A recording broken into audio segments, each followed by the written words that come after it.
I was in the middle of boarding a flight to Zurich, surrounded by the quiet bustle of first-class travelers and polished airport announcements, when my phone buzzed.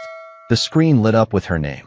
Just the sight of it used to make me smile reflexively, like muscle memory tied to better days. But that morning, something was off. My stomach twisted before I even answered. Maybe it was intuition. Maybe it was the way her name didn't sit right on my screen anymore. "Hey, you might want to sit down," she said. There was no warmth in her voice. No nervous giggle. No apology. Just flat delivery. Almost as if she was reading off a script she'd practiced in front of a mirror. I was halfway through the boarding tunnel when I froze. I stepped aside, letting others pass, the weight of her tone sinking in before the words even landed. "I sold the farmhouse," she said. I didn't respond. Couldn't. My mouth was open, but the words got stuck somewhere between disbelief and rising nausea. "For 1 million, she added, like she was giving me a discount on a pair of shoes. 1 million, I finally managed to say.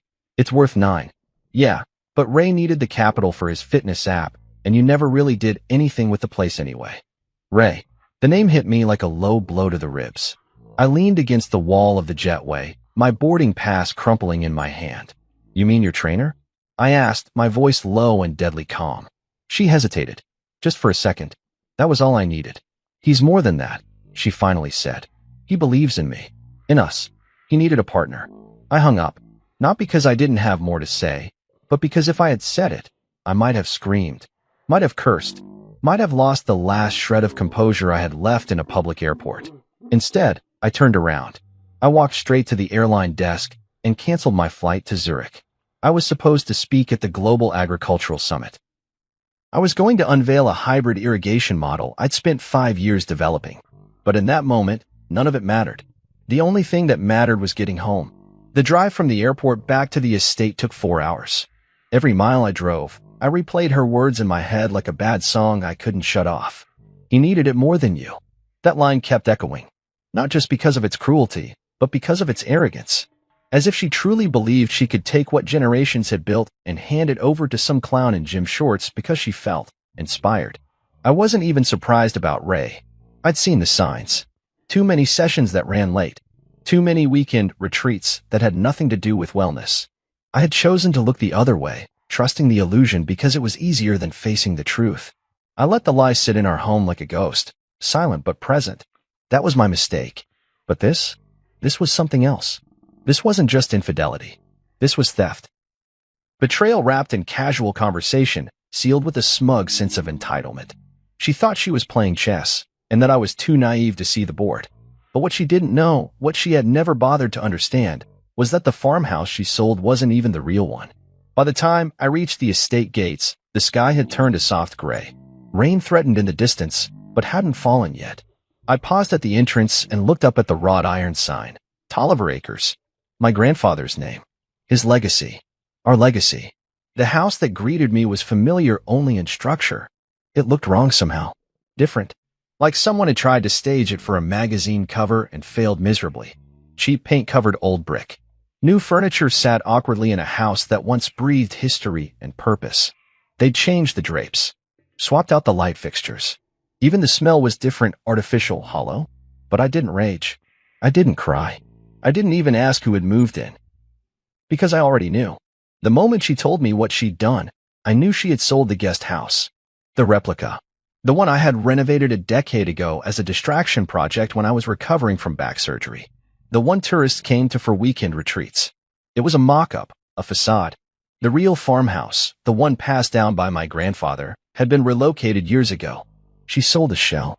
I stood there on the gravel path and let that irony sink in. She thought she had stripped me of everything. She thought she had gutted me to fund her boyfriend's startup dreams. But all she'd done was pawn off an empty set piece, thinking it was the crown jewel. And that's when I laughed. Not a bitter, broken laugh. A real one. Quiet. Clean. I laughed because she had no idea what she'd actually done. She had no idea how much worse she had made it for herself. Because now I wasn't just angry, I was focused. I turned my back on the faux farmhouse and made my way to the real one. It sat hidden beyond the orchard, tucked behind an old ironwood grove and wrapped in the same white brick my grandfather laid himself in the 1940s. I'd moved it there out of sentiment and strategy. I'd preserved it down to the nail. That was the heart of the estate, and it was untouched. I lit the fireplace and sat in the old wooden chair by the window. I thought about the 10 years I gave to her. The trust, the compromises, the way I used to bring her here when we were first dating, showing her the fields, the soil, the sunsets. I thought she understood what it meant to be part of something older than money, something rooted in time. But I was wrong. The woman I married would have protected this place with her life. The woman she became sold it for a boyfriend's business idea built on protein powders and shallow dreams. I poured myself a drink and watched the fire glow against the stone. I wasn't going to retaliate with anger. That's what she expected. She thought I'd come back swinging. But revenge, real revenge, is never loud. It's meticulous, precise, legal. Tomorrow, I'd call Miles. Tonight, I'd let the storm inside me settle, because the real one hadn't even started yet.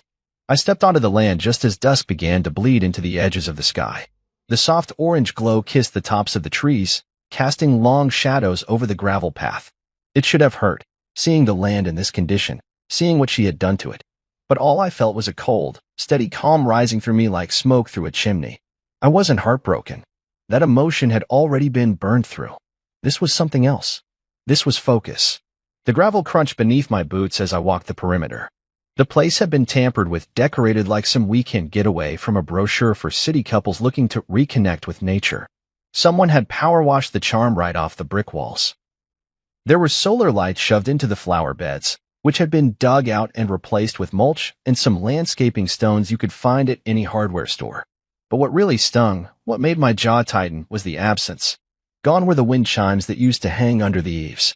Gone was the broken rocking chair my grandfather used to sit in during summer evenings, refusing to throw it out because a man should have one thing he never replaces. Gone were the family photos I'd framed and hung in the hallway when we first moved in. It was like someone had tried to erase the soul of the house. I opened the door and walked in without knocking. The new locks were an insult. She'd changed them as if I was some intruder. But I had the master key, the one no one else knew about. I installed it years ago during a renovation, back when I still believed I needed to protect the place from outsiders, not my own wife. Inside, it looked worse. She or someone else had painted over the rich mahogany trim in an off-white that looked like drying glue. The old fireplace had been sealed. The scent of lemon-scented cleaner clung to the air like desperation. On the wall where my grandfather's portrait used to hang, there was now some abstract print in black and gold, trying too hard to look expensive. I knew she thought it was an upgrade, a modern touch. But it was just noise. Empty noise. I walked through the rooms like a ghost. I stopped in the kitchen, where we used to have coffee on Sunday mornings, where she once burned pancakes so badly we had to eat them with spoons. I stood in the hallway, where I used to find her humming to herself as she reorganized the bookshelf for the 5th time. I remembered the smell of fresh apples in September, the muddy boots we used to leave by the back door after harvest walks. None of that was here anymore. And yet, the pain didn't come. Because here's the part she didn't know. What no one knew, really. This house, this shell, it wasn't the real farmhouse. Not anymore. The real one, the one with history in its walls and blood in its bricks, was tucked away on the far side of the estate, across the willow-lined creek. I had moved it years ago, slowly, brick by brick, board by board, to protect it. I restored the replica for tourist retreats and business guests, letting this fake version soak up the attention while the real home slept in peace behind a veil of trees and tradition. This house, what she sold, was a decoy. She had no idea. I knelt down near the fireplace and pulled up a floorboard I had hollowed out years ago. Inside was a sealed envelope containing the original deed, clearly marked, signed, and notarized, with coordinates and descriptions pointing to the real farmhouse. There was also a letter from my grandfather, one I'd kept sealed until now. I broke it open and read it under the fading light. If you're reading this, it means the house has become a target. We build things in this family not for comfort, but for legacy. If someone tries to take that from you, let them think they've succeeded. The land remembers. And so do we. I closed the letter, set it back in the hollow, and sealed the board again. A deep breath escaped my chest, something between a sigh and a slow release of everything I'd held in since that call at the airport. Outside, the wind started to pick up, rustling the fields that had been left unattended.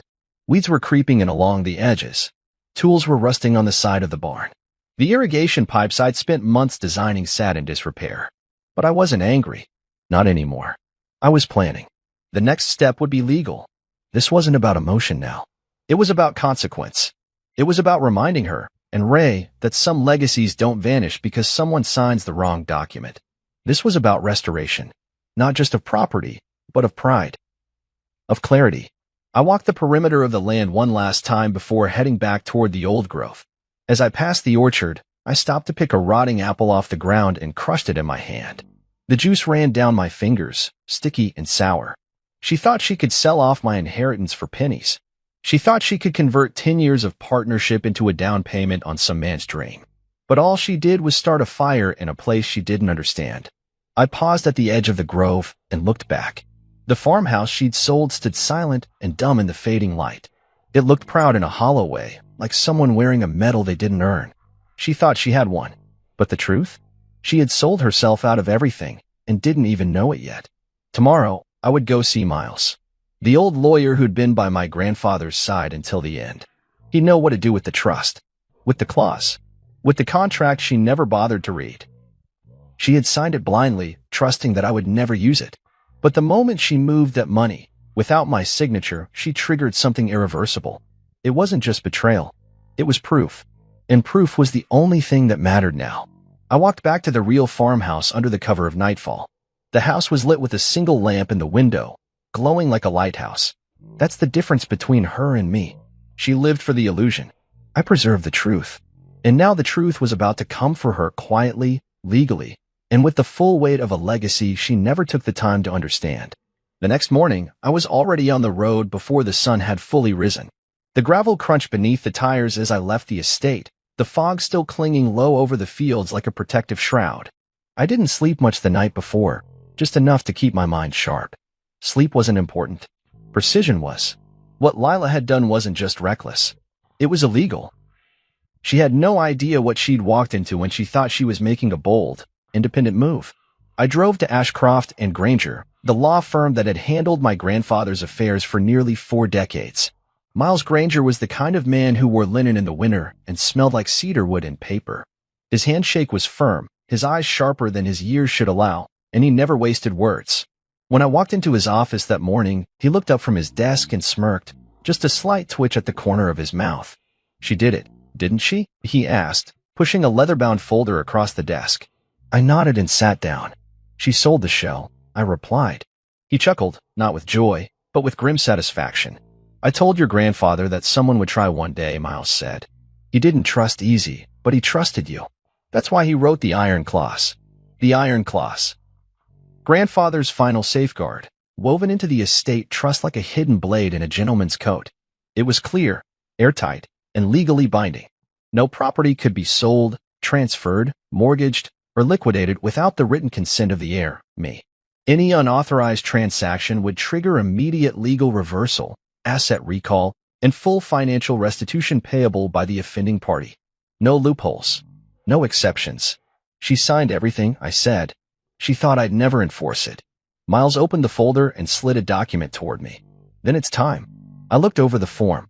It was simple, a trigger notice. Once filed with the county registrar and the family trust board, it would nullify the transaction within 72 hours. But that wasn't even the harsh part. The clause demanded restitution. She would owe the trust every cent from the fraudulent sale, plus damages. "This will hit her like a freight train," I said quietly, not with malice, but with certainty.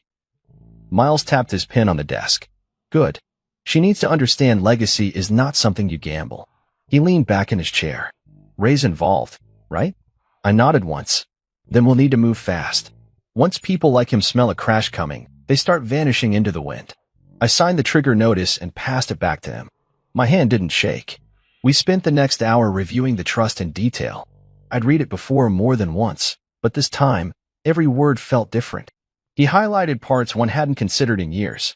Provisions for estate damage, clauses for personal asset freezes, protections for generational holdings. My grandfather had written it with the kind of foresight you only get from surviving 2 wars and a lifetime of betrayal.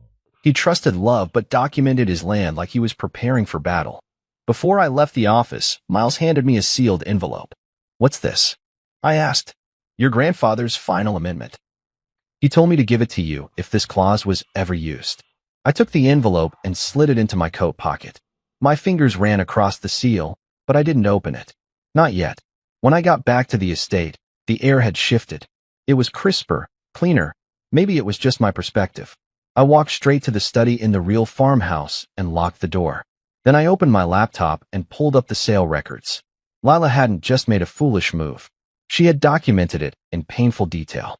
Her signature, her power of attorney claim forged with a digital stamp I never approved. The wire transfer to Ray's startup account. All right there. She thought the world was built on charm and momentum. She never understood that it's really built on paper and precedent. I drafted a legal letter, attached the trigger documents, and sent it to her email. Not a text, not a phone call. A formal communication with violation of estate clause, immediate restitution required, as the subject line. By the time I finished, it was nearly noon. I poured myself a black coffee and took it out to the porch. The field stretched out before me like an old painting, imperfect, weathered, and alive. I sat down and finally opened the envelope Miles had given me. Inside was a single sheet of heavy parchment paper written in my grandfather's unmistakable scrawl. If you're reading this, then the house didn't protect itself. But that's all right, because you did. You're my grandson, not just by blood, but by backbone. Don't let their noise make you doubt your silence.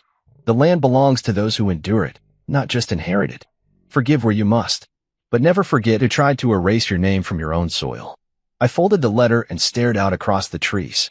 Forgiveness, that part still felt distant. I wasn't sure yet what it would look like. But forgetting? No, that wouldn't happen. Not because I was bitter, but because memory was part of survival. Later that evening, just as the sun started to dip again, I received a reply. Lila. The subject line was empty. The body of the email was short. What the hell is this? You're bluffing. You wouldn't ruin me like this. She still didn't understand. This wasn't about ruin. This was about restoration. She had walked into a battlefield blind, smiling, thinking she was the hero in her own little drama. But this land had its own memory. This legacy had its own rules. And she'd broken them all with a smirk. I didn't reply. Instead, I opened the old wooden drawer in the study and pulled out a second file. One that listed every asset still in her name, at least for now. She was still living in the lake house. Still driving the BMW I leased under the estate fund. Still using the joint credit line. But not for long. Tomorrow, I'd trigger the next clause. Tonight, I'd sleep under a roof she never touched. In a house she never corrupted. On land that remembered every footstep and every betrayal. Because this wasn't just revenge. It was inheritance. And it was time she understood the difference. The meeting was scheduled for 10 a.m. sharp. Miles had insisted we hold it in his private legal office, not the main boardroom. Less show, more consequence, he'd said. And I agreed. This wasn't about putting on a display. It was about delivering truth with precision. I arrived 15 minutes early. The leather-bound folder sat in my hands like a loaded weapon. Inside was everything. The deed reversal, the trust activation, the wire fraud documentation, the clause enforcement order, and the restitution breakdown. Every page was prepared, signed, and ready for submission. All I needed was to watch her face when she realized what she'd done. At 10:03, the door creaked open, and she walked in like she owned the room. Lila wore her arrogance like perfumed, strong, artificial, and impossible to ignore. Her heels clicked against the tile as she entered with the poise of someone who thought this was still a negotiation. Behind her was Ray, in a bomber jacket and sunglasses, indoors, no less, chewing gum like he was at a casting call. He didn't offer a handshake. I didn't offer a glance. Miles gestured for them to sit across from me. The table was wide, cold oak, just like my grandfather's dining table. Fitting. I'm going to speak plainly, Miles began. The doku. What we're doing here is a courtesy. Lila blinked, smiling like she was humoring a child. I'm not sure I understand what the urgency is here. The sale was clean. The buyer was legitimate. Miles didn't flinch. You sold property held in a protected trust, without the required written consent of the beneficiary. That triggers what we call the iron clause. He slid the folder across the table to her. She opened it with one manicured hand and started scanning. The shift was immediate. The smile dropped. Her eyes moved faster. Pages turned with increasing panic. Ray leaned over her shoulder. Wait, what is this? He said, frowning now. Restitution clause? Miles interjected calmly. That's the part where the trust sues for damages. The full market value of the illegal sale must be repaid by the offending party, or all associated assets become subject to freeze and liquidation. That includes joint property, vehicles, accounts, anything co-owned or funded through the estate. Lila's voice cracked for the first time. But I didn't know. I didn't mean. You didn't read, I said, finally speaking. That's not a defense. That's negligence. She turned to me then, fully. You're really going to do this to me?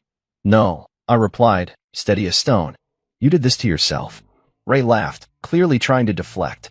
Man, come on. It's just a house. And we've got bigger plans now anyway. The app is going public. Miles chuckled softly, almost pityingly. You might want to hold off on that press release, Mr. Raymond. The investment funds your company received were tied directly to stolen assets. That makes the transfer fraudulent. A recall has already been filed with the bank, and an injunction is pending with the local court. What the hell does that mean? Ray snapped. It means, I said, turning toward him, you're going to have to explain to your investors why their seed money was funded with stolen property proceeds. Good luck raising capital from behind a desk with no wheels. He stood suddenly. This is harassment. I'll sue. You're welcome to try. Miles replied calmly, reaching into his drawer and pulling out another envelope. But I would advise you read this first. Ray took it with a scowl. As he flipped through the paperwork, I could see the color drain from his face. Injunctions, fraud implications, wire transfer violations, his name was on every one of them. His signature, timestamped and traceable. The look in his eyes shifted from arrogance to dread in seconds. Lila, meanwhile, was now whispering to herself as she reread the documents. This can't be real. I didn't know. You can't just freeze everything. I live in that house. I need that car. That's my life. It was, I corrected her. Until you decided to sell mine. You could have warned me, she said bitterly. You could have told me before it got this far. I leaned forward, resting my elbows on the table. You told me. On the phone, that Ray needed the money more than I did. You made your choice. I'm simply honoring it. She slumped back in her chair, the fire now flickering out. Miles waited a beat, then tapped a final document on the table. This is your notification of breach and formal notice of restitution enforcement. If you wish to contest it, you may do so in court, but I assure you, the odds are unfavorable. She didn't move. She just stared at the papers in front of her, like they might rearrange themselves into something more forgiving. But they wouldn't. Ray turned toward her, his tone suddenly cold. You told me this place was yours. I thought it was, she whispered, eyes wide. I stood. That was enough. I had seen what I needed to see. Before I walked out, I looked at her one last time. I didn't do this to punish you. I did this to protect what matters. Something you never cared to understand. She tried to speak, but no words came out. Outside, the air was crisp and bright. I walked to my truck without looking back. Behind me, I heard Ray raise his voice, demanding answers, demanding money. I didn't care. Let them fight it out among themselves now. They built their house of cards. It wasn't my job to hold it up. What mattered was the land. The real land. The one she didn't touch. The one she never valued because she was too busy chasing something shinier. I drove back to the farmhouse in silence, the folder beside me on the passenger seat. The trigger had been pulled. The clause was active. There was no going back now. But I wasn't grieving. I was reclaiming.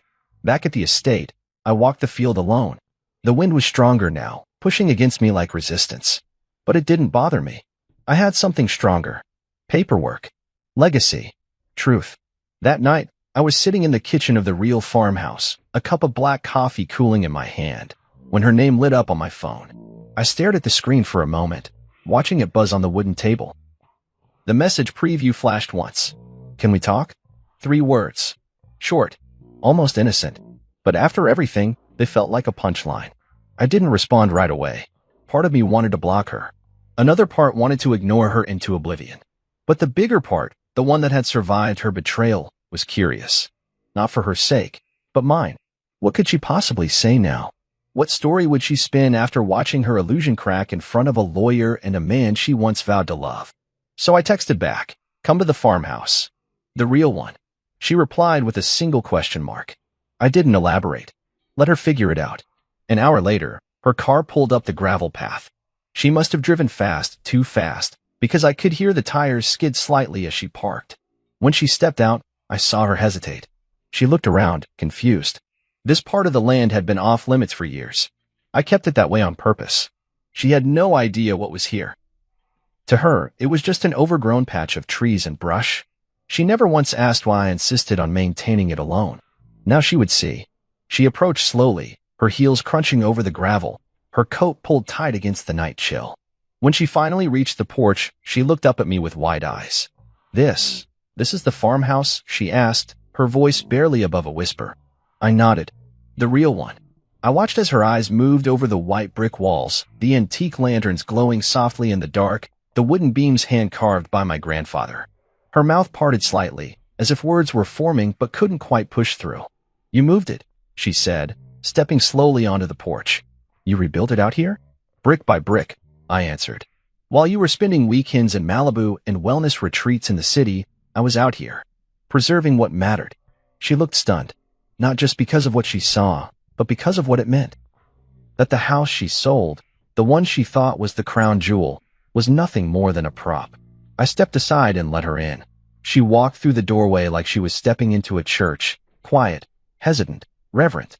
Her eyes scanned the room, taking in the old armchair, the fireplace, the framed photos still sitting untouched on the mantel. Her fingers grazed the edge of the oak table as she passed, like she was testing if any of it was real. "I thought I knew this land," she said, more to herself than to me. "I thought we were building something here." "No," I said plainly. "You were waiting for it to grow in value so you could cash out." She turned to face me. "That's not fair." "What part isn't?" I asked. "The part where you sold it behind my back? The part where you funded your boyfriend's dream with my legacy? Or the part where you thought you were clever enough to get away with it?" Her face flushed. For a moment, I thought she'd fire back with one of her signature comebacks, the kind she used when we argued about furniture or friends or finances. But this wasn't that version of her. This was something else. Something stripped bare. "I didn't plan it like that," she said finally. "It didn't start that way. I didn't even mean to fall for Ray. I just what?" She looked away. I felt invisible. "You were always working, always obsessed with the land, the trust, the crops. Everything had to be done your grandfather's way. You talked more to your irrigation team than you talked to me. Ray, he made me feel seen. I let that hang in the air. I wasn't going to defend myself. I wasn't going to argue that I worked hard so we could live well, that I kept the legacy intact because someone had to. I wasn't even going to remind her that I'd invited her to be a part of it 100 times before she chose distance over participation." She walked toward the mantel and picked up a photo. Me and grandfather, arms around each other, covered in soil from digging the new water line back in 2011. "He left this to you because he knew you'd protect it," she said quietly. "And I tried to sell it like it was nothing." "You didn't just try," I said. "You did." She put the photo back down and took a deep breath. "Ray's gone. He left the same night you triggered the clause. Said he didn't sign up for drama. His app isn't going anywhere. I haven't heard from him since." I didn't say anything. I didn't need to. She turned to me again. Her voice was softer now. "I didn't love him. I thought I did. I think I just loved the idea of escape, of feeling like someone needed me." "You were needed," I said. "But you wanted worship."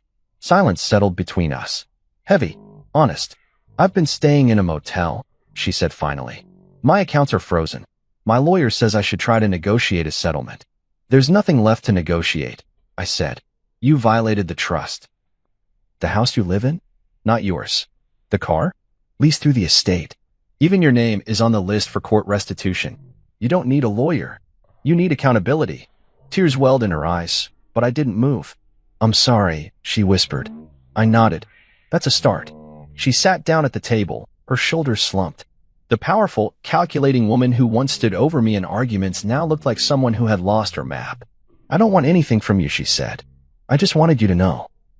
I get it now. What this place means. What I ruined." I poured her a glass of water and slid it across the table. It wasn't just a house. It was history. She nodded slowly, gripping the glass like it was the only solid thing left in her life. "I should go," she said after a while. I opened the door for her. She paused in the doorway and turned back. "Thank you for not humiliating me," she said. "I didn't need to," I replied. "You did that yourself." She walked out into the night, her silhouette fading into the shadows like a ghost retreating to wherever it came from. I stood there for a while, staring at the spot where she'd sat. The house felt heavier somehow, like it had absorbed everything she said. But it also felt stronger, like the truth had finally settled into the floorboards. I turned off the lights and walked upstairs. She had finally seen the real farmhouse. But more importantly, she had finally seen what she gave up. The next morning was colder than usual. The kind of morning where the frost clings to every surface like a warning. I stood on the back porch of the real farmhouse, a thermos of coffee in one hand and the other tucked in my coat pocket. The field stretched out in every direction, silent and waiting, like they were holding their breath. I watched a few birds flutter from one branch to the next in the old oak trees, the only movement in an otherwise still world. It was peaceful. But I knew that peace had a price, and I was about to collect. I had spent the last few days reviewing everything, every account Lila touched, every credit card she used, every subtle withdrawal masked as miscellaneous expenses. She had been draining money behind my back for years. Not in dramatic sums, but in quiet, calculated ways. Small transfers to private accounts. New accounts I hadn't even known existed. Gifts she bought for friends, but never explained. Donations to fitness charities with Ray's name listed on the advisory board. Even a small wire labeled business development that had ended up in a shell company. And all of it was mine, my money, my effort, my family's legacy. But that wasn't what hurt the most. What hurt was how easy it had been for her to do it, and how easy it had been for me to miss it. I sat at my desk in the study, the windows open just enough to let the chill keep me awake. In front of me was a binder I'd labeled withdrawals, unapproved. Each page told a story of betrayal. Some were petty, some were surgical. All of them were dishonest. By the time the sun had fully risen, I knew what I had to do. There was a second clause, a part of the estate trust buried in legal language and overlooked by almost everyone except Miles, and now me. It was called the fraud clause. It stated that if a legal spouse committed financial misconduct, defined as theft, unauthorized asset liquidation, or fraudulent transactions, they forfeited all access to jointly owned assets until a full investigation by the Family Trust Board concluded. But the real blow? The clause also authorized the trust to immediately lock or reassign all estate-related holdings to the original heir. Everything. The house Lila was still technically squatting in. The car registered under her name. Even the passive investments she'd been benefiting from for years, dividends from land leases, profits from the Vineyard Partnership, trust fund interest accounts. They could all be seized, reassigned, or frozen with a single court submission. And today, I would pull that lever. I met Miles at his office by 10 a.m. sharp. He was already waiting, tie loosened slightly, glasses perched on his nose as he reviewed the file I'd sent him the night before. She skimmed more than I expected, he said, flipping through the binder. But you documented it well. This is more than enough. I want to trigger the fraud clause, I said. All of it. He looked up at me. Are you sure? Yes. He nodded. Then let's get to work. We spent the next few hours preparing the formal filings, statements, affidavits, transfer requests. I signed where needed. He notarized where required. By noon, it was done. All we need to do is deliver this packet to the county clerk and the trust board office, he said. After that, she's locked out. And so, by 2 p.m., the trigger was pulled. It didn't take long for the consequences to unfold. At 3:47 p.m., I got a call from the local sheriff's office. They'd been dispatched to her address to deliver the notice of eviction and asset freeze. No drama, they said. She answered the door, confused, tried to argue, but when they handed her the envelope, she went silent, signed for it, then stepped back inside and shut the door. At 4:22, she tried to access the joint account. Denied. At 4:29, her card was declined at a boutique she frequented downtown. The owner, who also happened to be the cousin of one of my ranch managers, texted me personally. Your wife tried to use a frozen card. Looked shaken. Didn't make a scene, though. At 5:02, my phone rang again. It was her. I stared at the screen. Let it ring twice. Then picked up. You froze everything, she said, voice sharp and breathless. I triggered the clause. I replied evenly. You activated it the moment you started taking what wasn't yours. You can't do this, she hissed. I have nowhere to go. You had a house, I said. You sold it. You had savings. You drained them. You had a marriage. You threw it away. Her voice cracked. I didn't know it would come to this. You didn't care where it would go, as long as it got you what you wanted. She was quiet for a beat. Then, Ray's gone. Everyone's gone. I'm not surprised, I said. People like him only stick around when there's something to take. You're not even angry, she said, almost in disbelief. You sound like you're reading from a script. I'm past anger, I replied. Anger was last week. This is something different. This is clarity. Silence. Then, softly, what happens now? Now, I said, leaning back in my chair. Now you live with the choices you made. And I rebuild what you tried to destroy. She hung up. No screaming. No begging. Just the soft, resigned sound of someone who realized the door had finally shut. That night, I went through the house and made notes for restoration. Floors to be polished. Paint to be stripped. Furniture to be replaced. I called Jacob, the same carpenter who helped me rebuild the replica farmhouse, and asked if he was free next month. He said yes, and when I told him why, he said simply, about time. I spent the rest of the evening walking the land, breathing the cold air, watching my breath hang in front of me.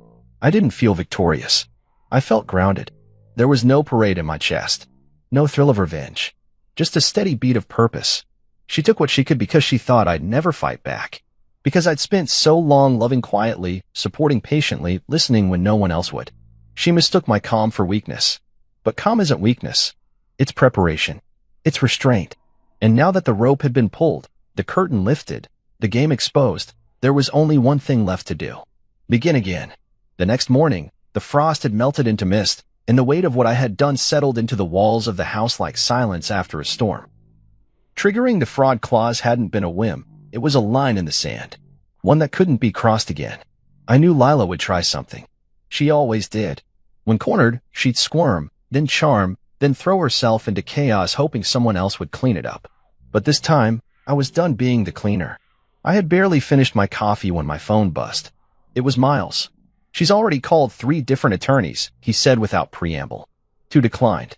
1 agreed, until he read the trust documents. I smirked. They read the clause? Twice, he said, his tone dry. The language is clear. The moment you sign that trigger, everything in her name tied to the estate was locked. She's calling it theft.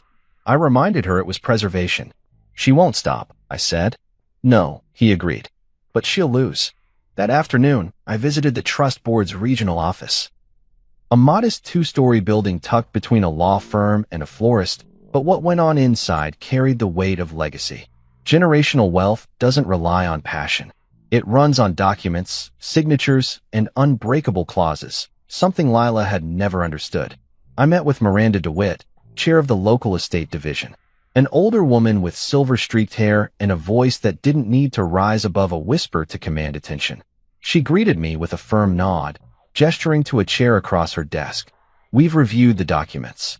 Every transfer, every expense, every login trail. You did your homework. I had to, I said. She was siphoning my life while sleeping beside me. She's not the first, Miranda said, not unkindly. Entitlement dressed as love rarely ends quietly. She slid a folder across the table. Here's the formal confirmation.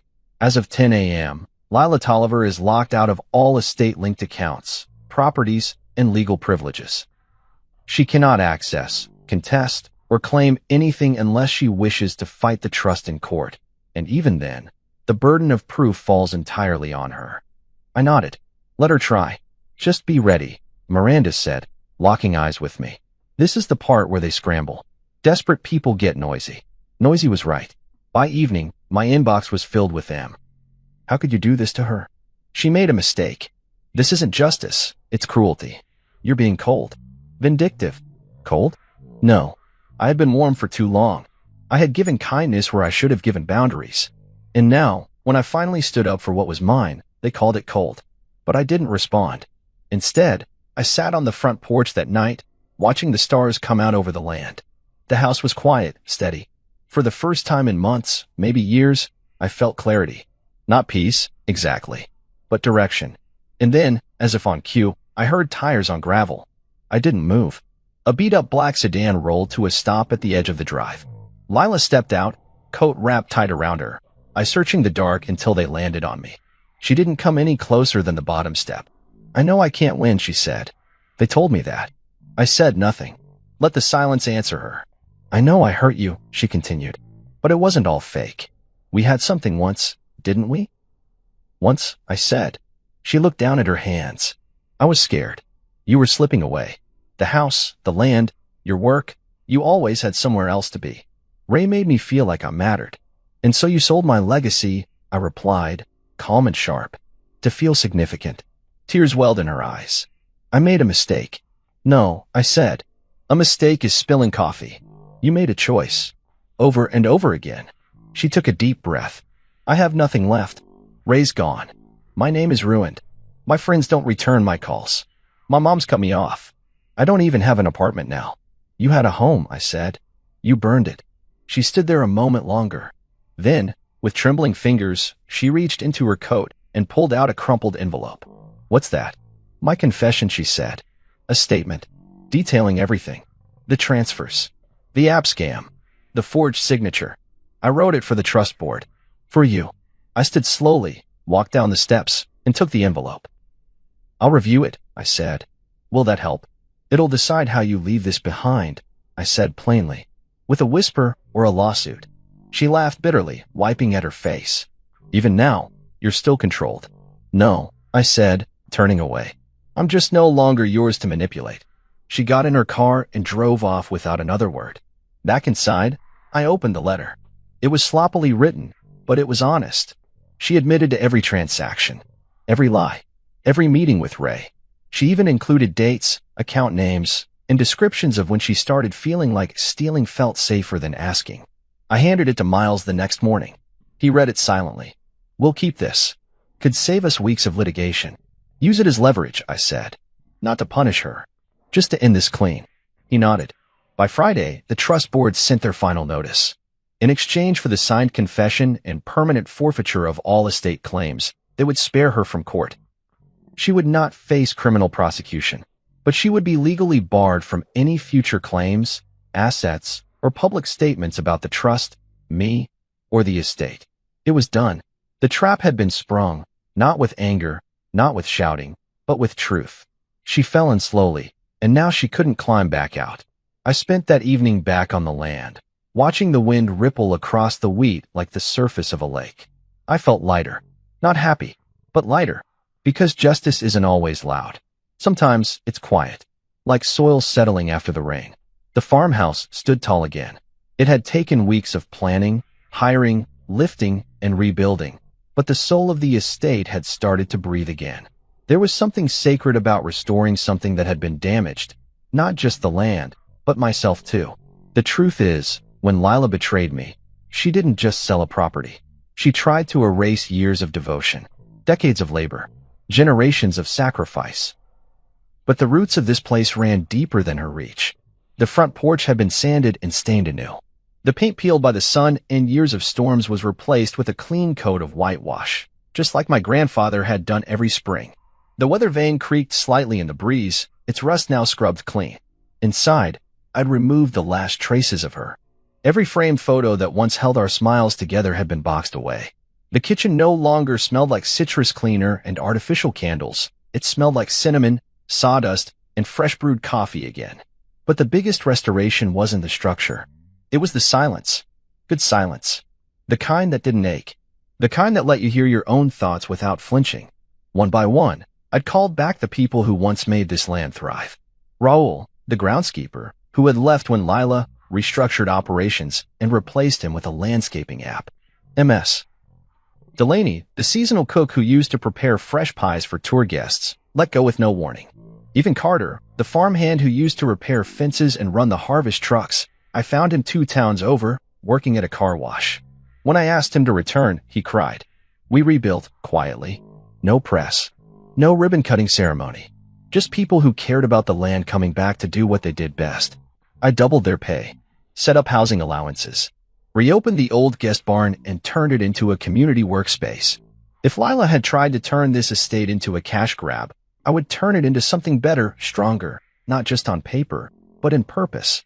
The crops were next. Most of the fields had been left to rot. Irrigation lines clogged, fencing down, the soil compacted and tired. But we worked it back to life.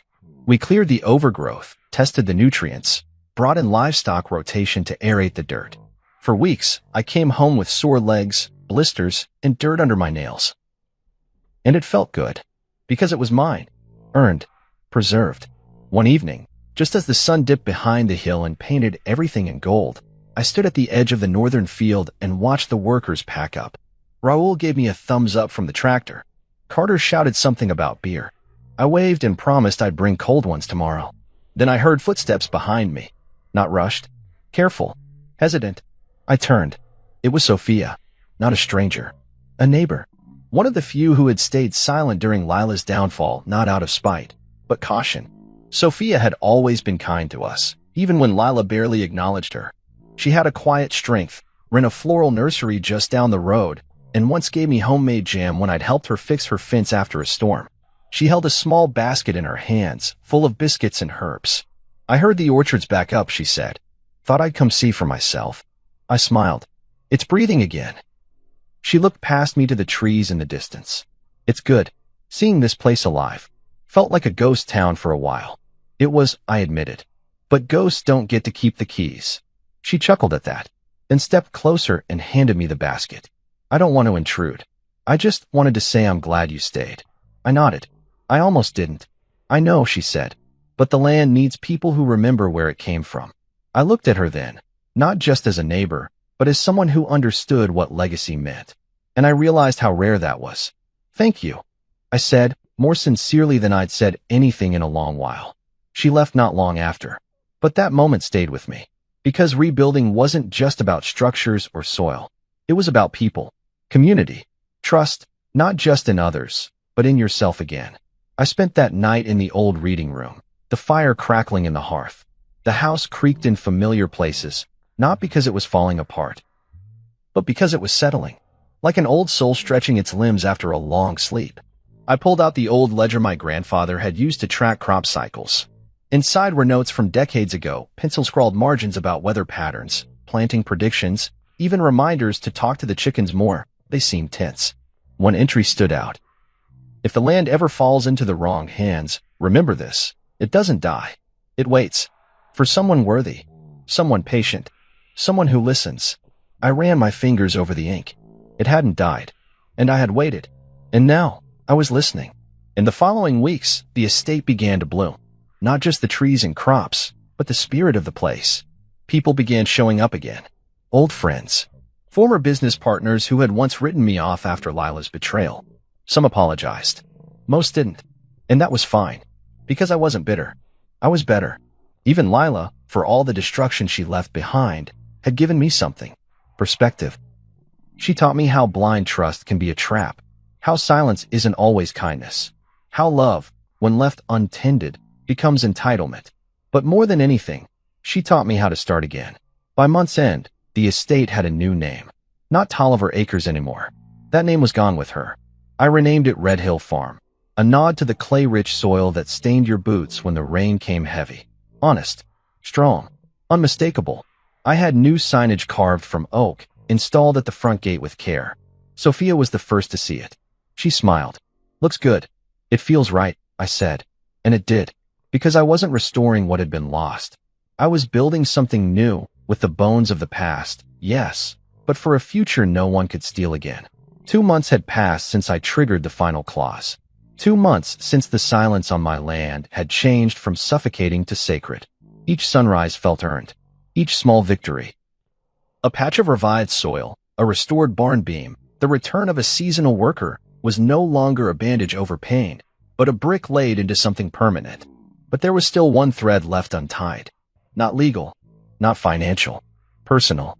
Lila's attorney reached out through official channels with a settlement proposal. I'd been expecting it. It was written in that half-apologetic, half-cautious tone that lawyers use when their clients have finally run out of cards to play. The letter admitted that Lila could not challenge the trust, not legally, not ethically. Her confession had made sure of that.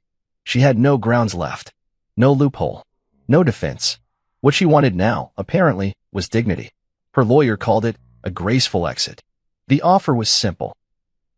If I agreed to a formal settlement outside of court, she would sign over all remaining property and assets tied to the trust, issue a public statement acknowledging her misconduct, and never attempt to contact or interfere with the estate again.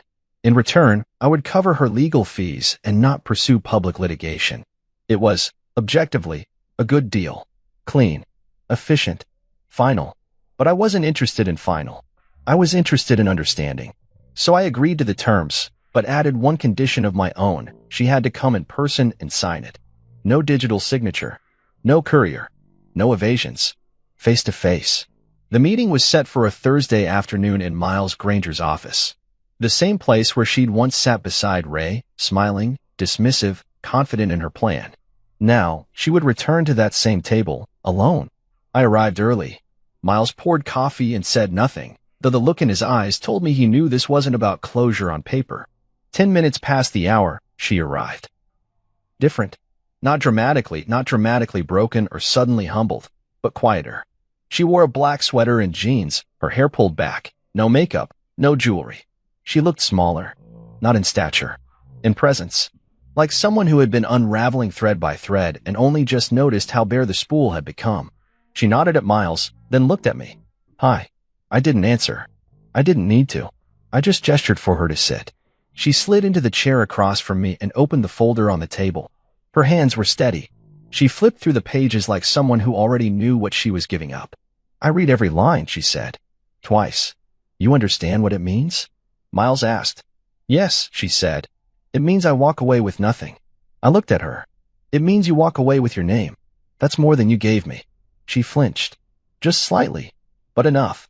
I deserve that, she admitted. No, I said.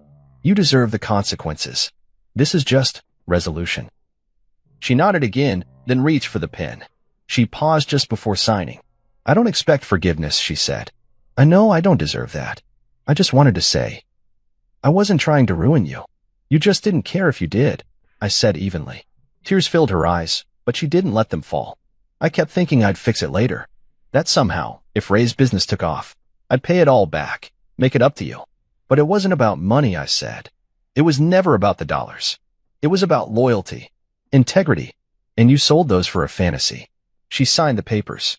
Miles gathered them, checking the signatures, then slid the final document into his folder. It's done, he said. But it wasn't. Not quite. She turned to me, voice soft. I see everything now. The real house. The real land. The real you. I didn't see any of it before. I just saw what I thought was holding me back. I didn't respond. Let her speak. I thought power meant control, she continued. But I see now that real power is restraint. You could have destroyed me. Publicly. Legally. But you didn't. No, I said. I let the truth do it. She stood slowly, gathering her coat. Thank you for not dragging my name through the mud. You did that yourself. I replied, not cruelly, just honestly. She lingered at the door for a moment.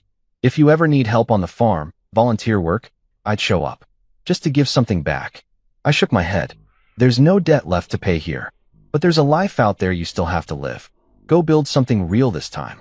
And with that, she left. The silence that followed her exit was different than the one before it. Not tense. Not bitter. Just complete. A chapter finally closed. That evening, I returned to the farmhouse.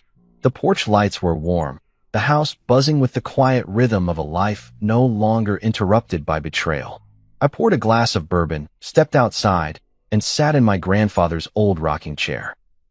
For years, I'd thought justice was something loud. Courtrooms, accusations, revenge. But I was wrong.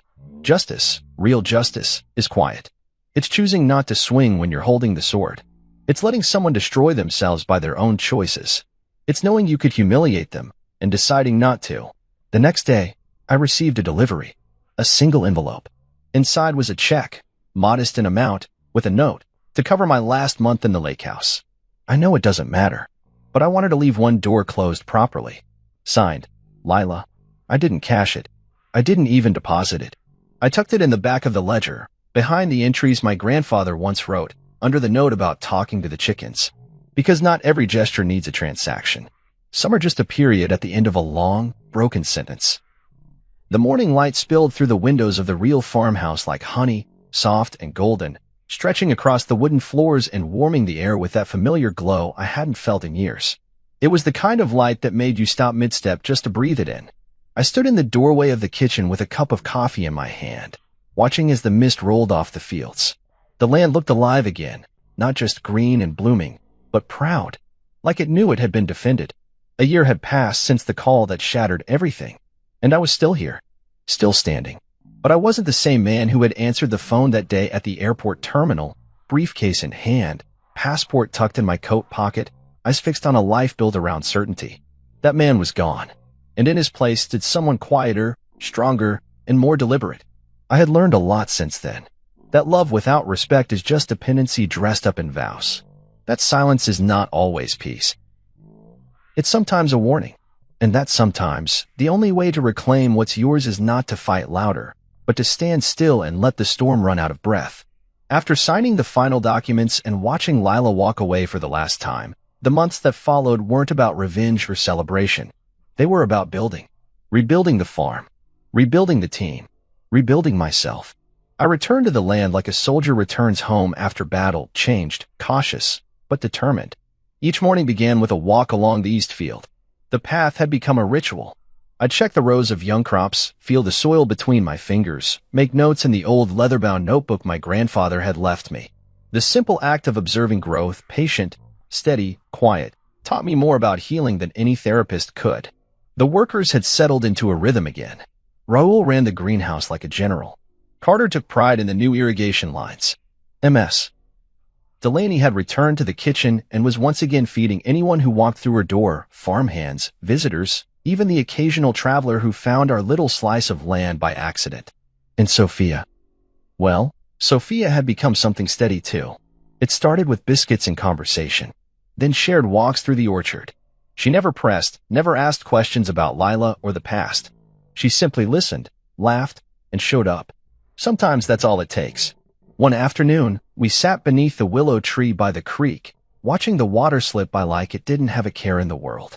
You ever think, she said, that maybe the land kept you so rooted so you wouldn't blow away when the storm came? I looked at her and smiled. Every day. The truth was, legacy isn't just something we inherit.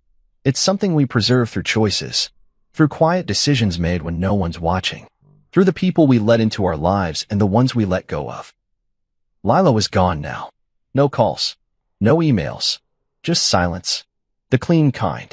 Word around town was she'd moved 3 states away, started working at a small nonprofit, and hadn't tried to use the Tolliver name again. That name didn't mean anything anymore, not since I renamed the estate. Red Hill Farm had become more than a fresh start. It became a symbol of what survives, of what matters. Every Sunday morning, I'd sit on the porch and sip coffee as the sun came up.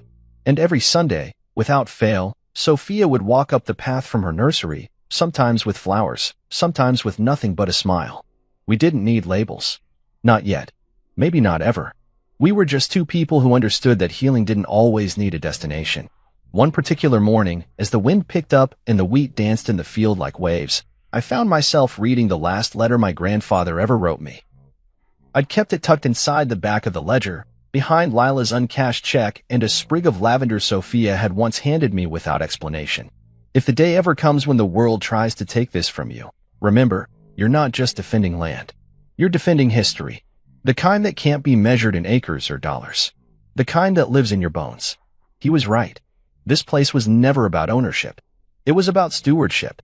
About keeping something alive that others would have let die. That night, I hosted a small gathering on the porch. Just the core crew. Raul, Ms. Delaney, Carter, and Sophia. No speeches. No toasts. Just laughter, warm food, and stories under the... She laughed. I see a man who let go of what broke him without breaking anyone else. That's rare. I didn't know what to say to that. So I just smiled and took another sip of bourbon. When the night ended and everyone went home, I stayed out on the porch a little longer. The air was cool and the stars were endless. And in that stillness, I let out a long, deep breath. Not out of relief, but because I finally could. Because the farmhouse she tried to sell was never really mine to lose. Because I had never been broken, just buried. And now, I was growing again, rooted in truth, watered by patience, and surrounded by people who saw the man beneath the wreckage. Not a victim, not a fool, but a keeper of something sacred, something that would never be sold again.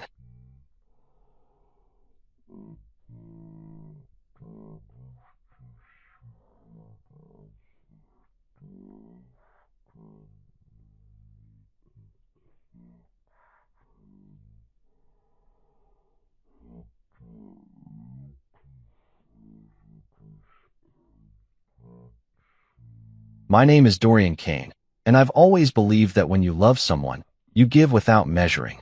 You show up. You provide. You protect.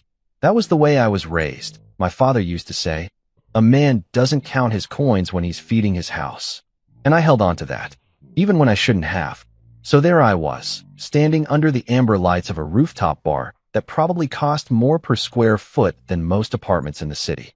String lights hung like fairy dust over the skyline. A live jazz band played in the corner, and servers moved like dancers, carrying silver trays of oysters, imported champagne, truffle canapes. It was a party for Camille's father, Gregory Moreau.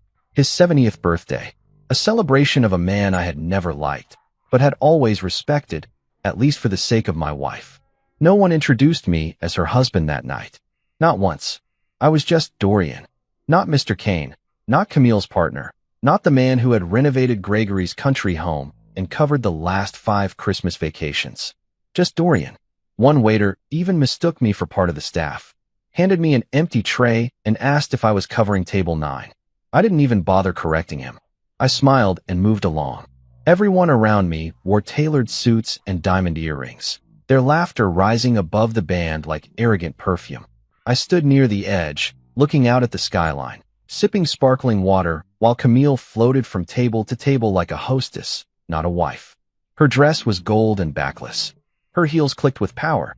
She didn't look at me once, not even when she gave a speech. She raised a glass and toasted her father with a dazzling smile, calling him a legend, a leader, the reason she was who she was. People clapped. Some even stood. Then she looked right at me for the first time that night and walked over. Her face was unreadable, cool, rehearsed. In her hand was a black leather folder.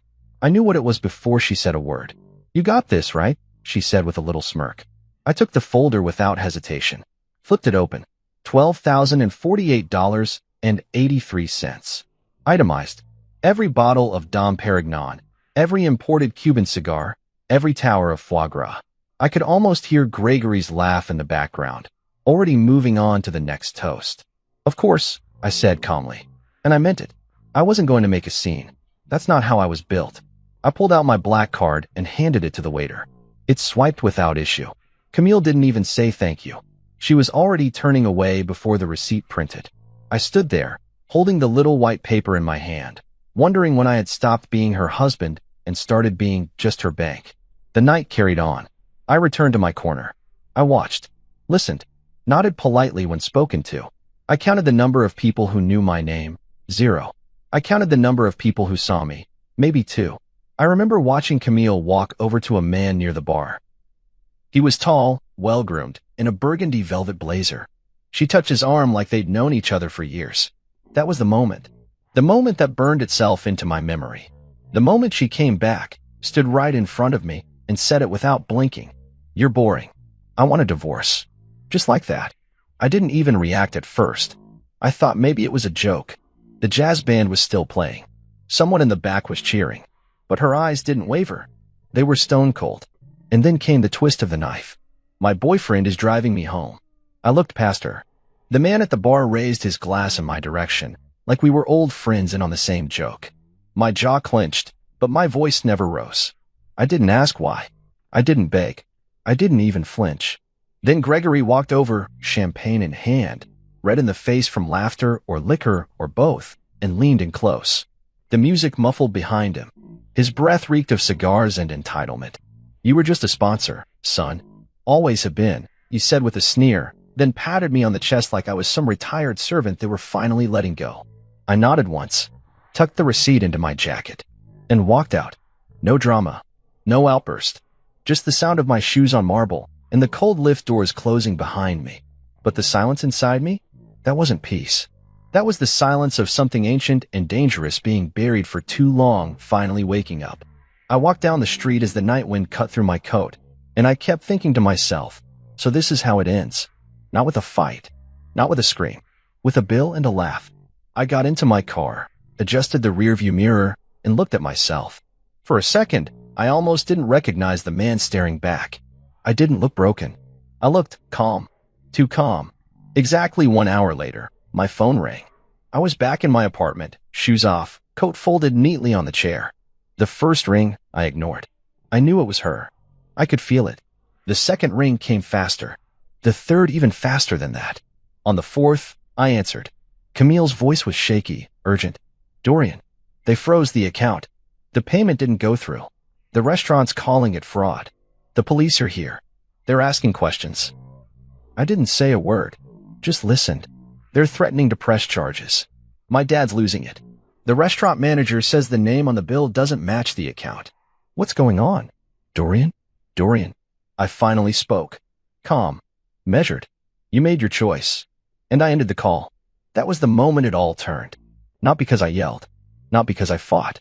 But because for the first time in years, I didn't say yes. I didn't show up to save them. And that's when the panic began. When I first met Camille, I didn't see the trap. That's the honest truth.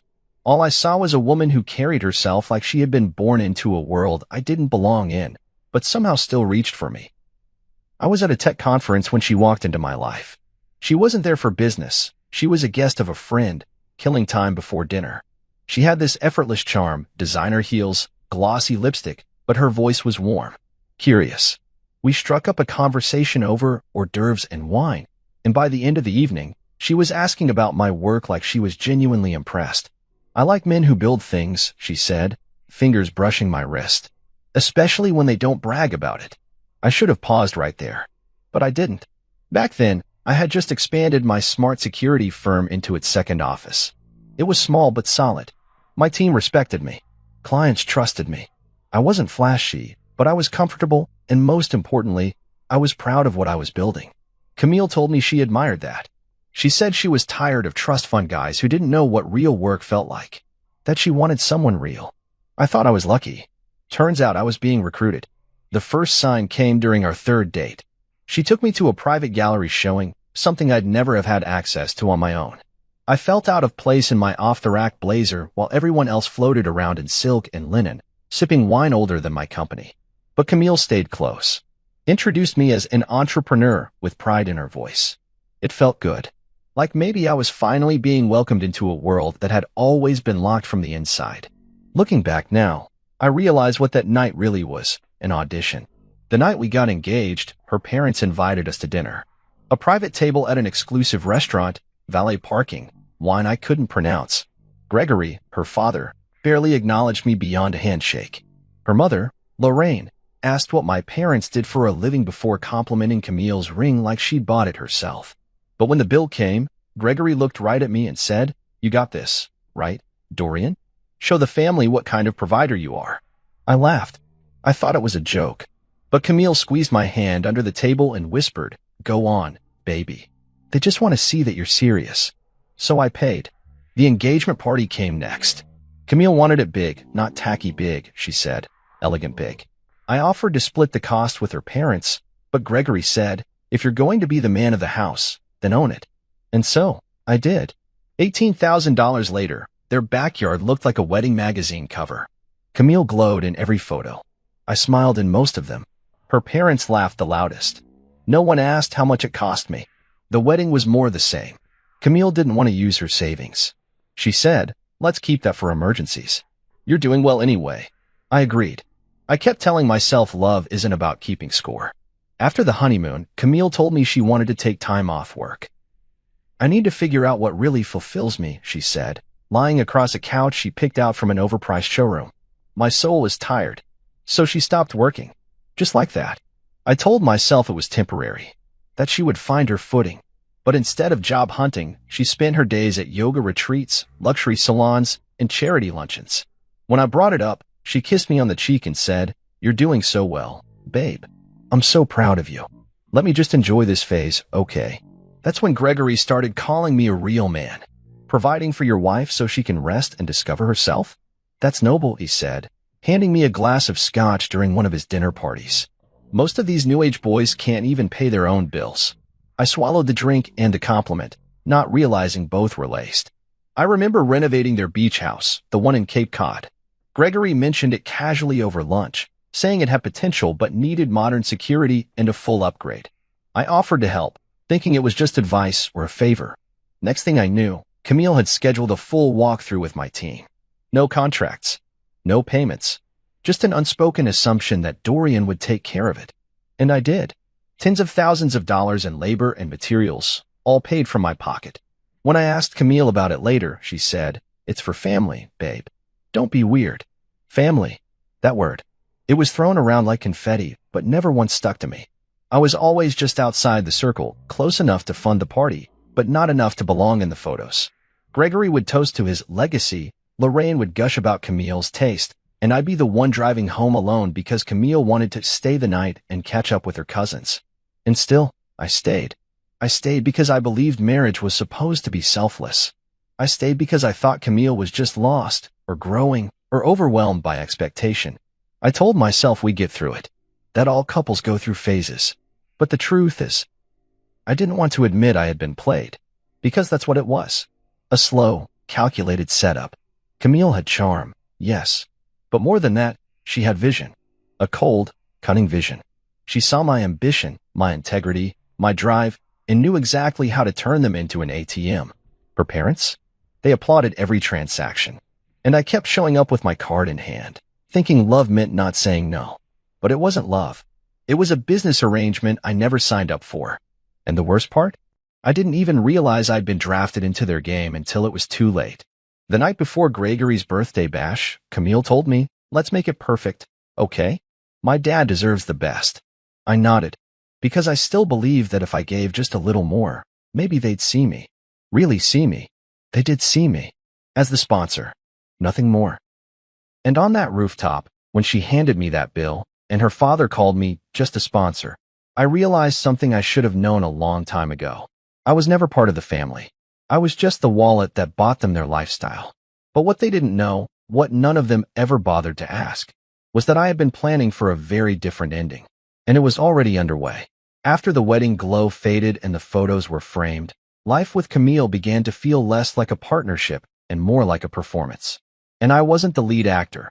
I was the sponsor, the financier, the backstage crew tasked with keeping the lights on while she stood center stage.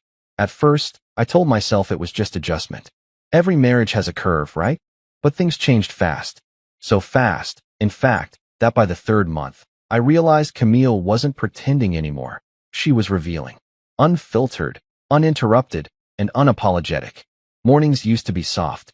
She'd curl into me, mumble something about dreams or breakfast, and we'd laugh about needing 5 more minutes in bed. That stopped almost overnight.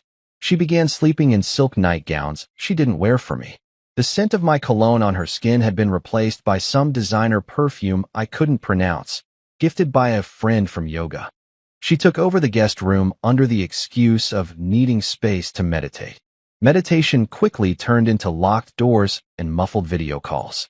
I'd knock, and she'd snap, "Privacy, please," as if I were intruding in her hotel suite. Every day felt colder. She no longer asked about my work, didn't care about the new tech prototype I was building or the expansion I was negotiating. When I tried to share, she blinked slowly like she was waiting for me to finish so she could scroll her phone again. Her days were curated like she was running a lifestyle magazine. Pilates at 9. Brunch with her girls at 11. Browsing boutiques with Lorraine by 2. Back home by 5. Usually with shopping bags or flowers from a fan, as she jokingly called them. I didn't laugh. Not because I was jealous, because I was starting to see through her. Not a crack, not a flaw, a mirror. And what it reflected was chilling. There were nights I came home late from work to find her sprawled on the velvet couch, legs crossed, glass of wine in hand, laughing into her laptop. The moment she heard the door unlock, the lid would snap shut. Just like that. No explanation. No effort to make me feel like anything other than a ghost haunting his own home. One night I walked in and heard her say, "No, he's harmless. Think of him like a landlord who never checks the building." Then she laughed. One of those cold, airy laughs that used to charm me, but now just made my stomach twist. When I stepped into the room, she went silent, smiled like nothing happened, and asked if I'd picked up milk. That was Camille. Sweetness when she needed it. Distance when she didn't. The house, once a place of warmth, became a glass cage. Beautiful, clean, loveless. Even the art on the walls started to mock me.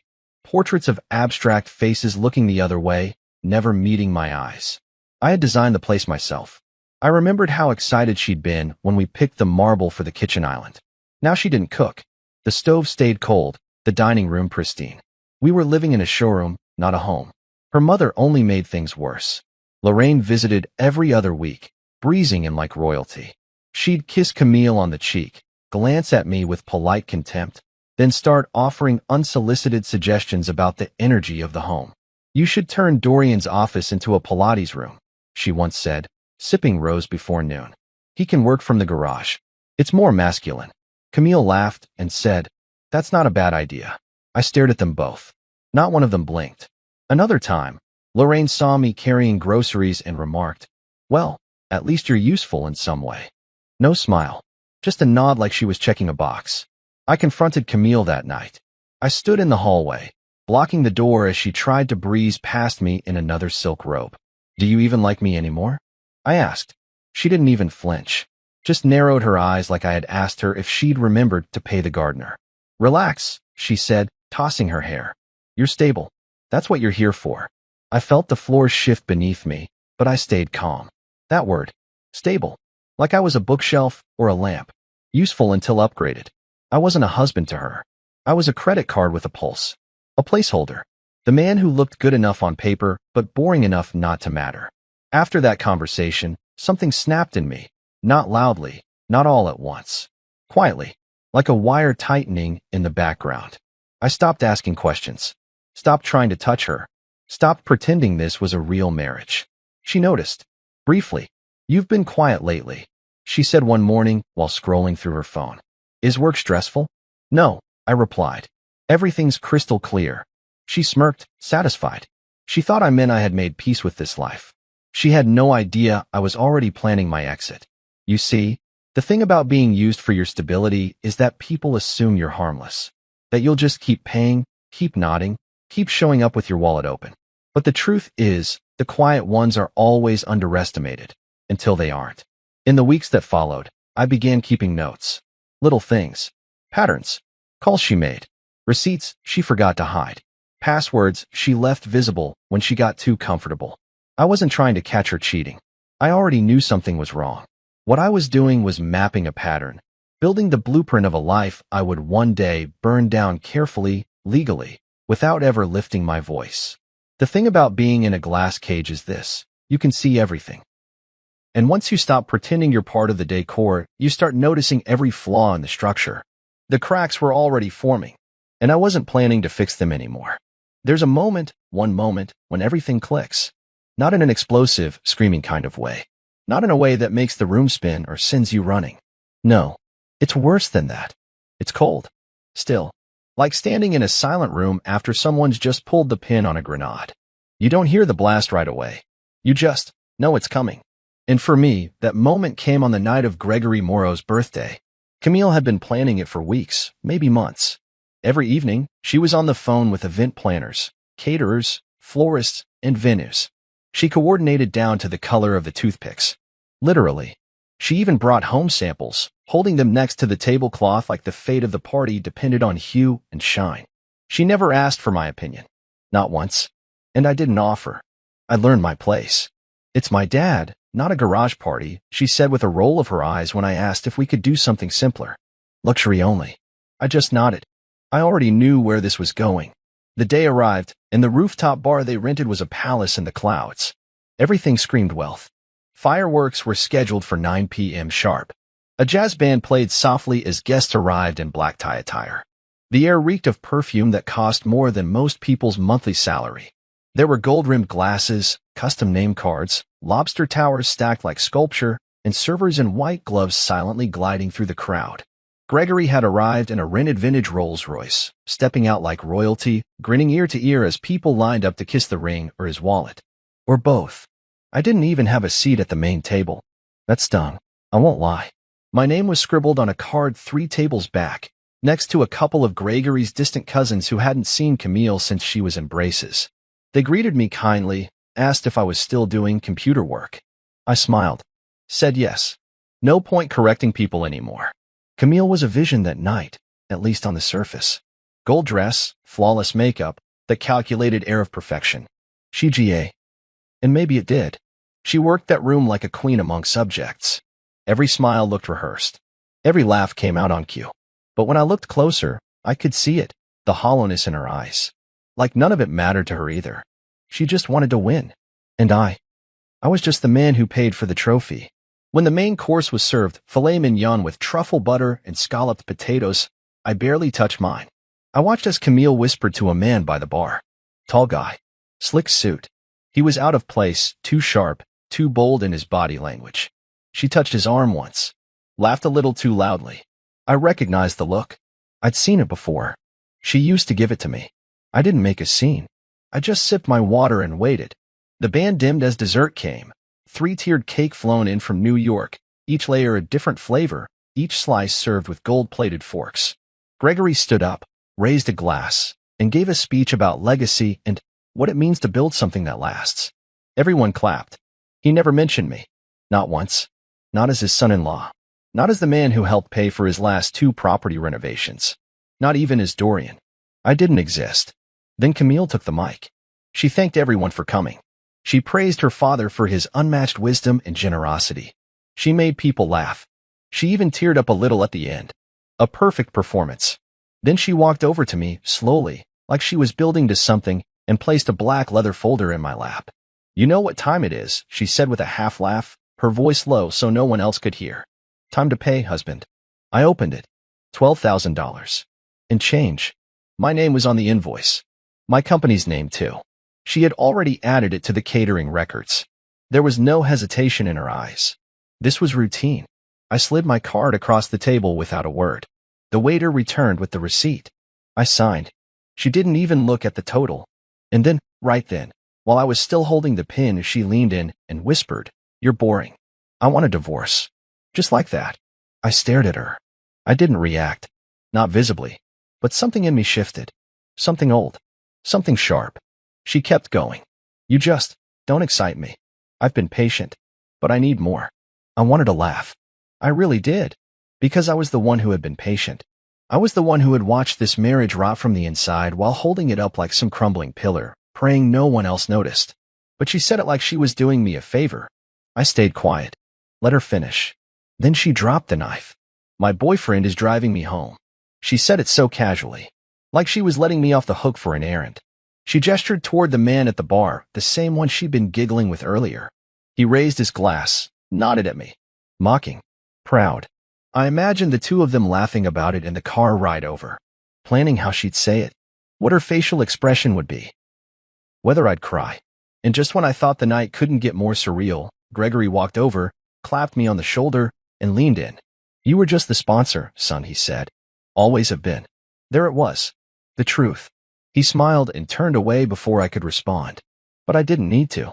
Because in that moment, surrounded by fireworks, flutes of champagne, and applause, I found the quietest, coldest part of myself.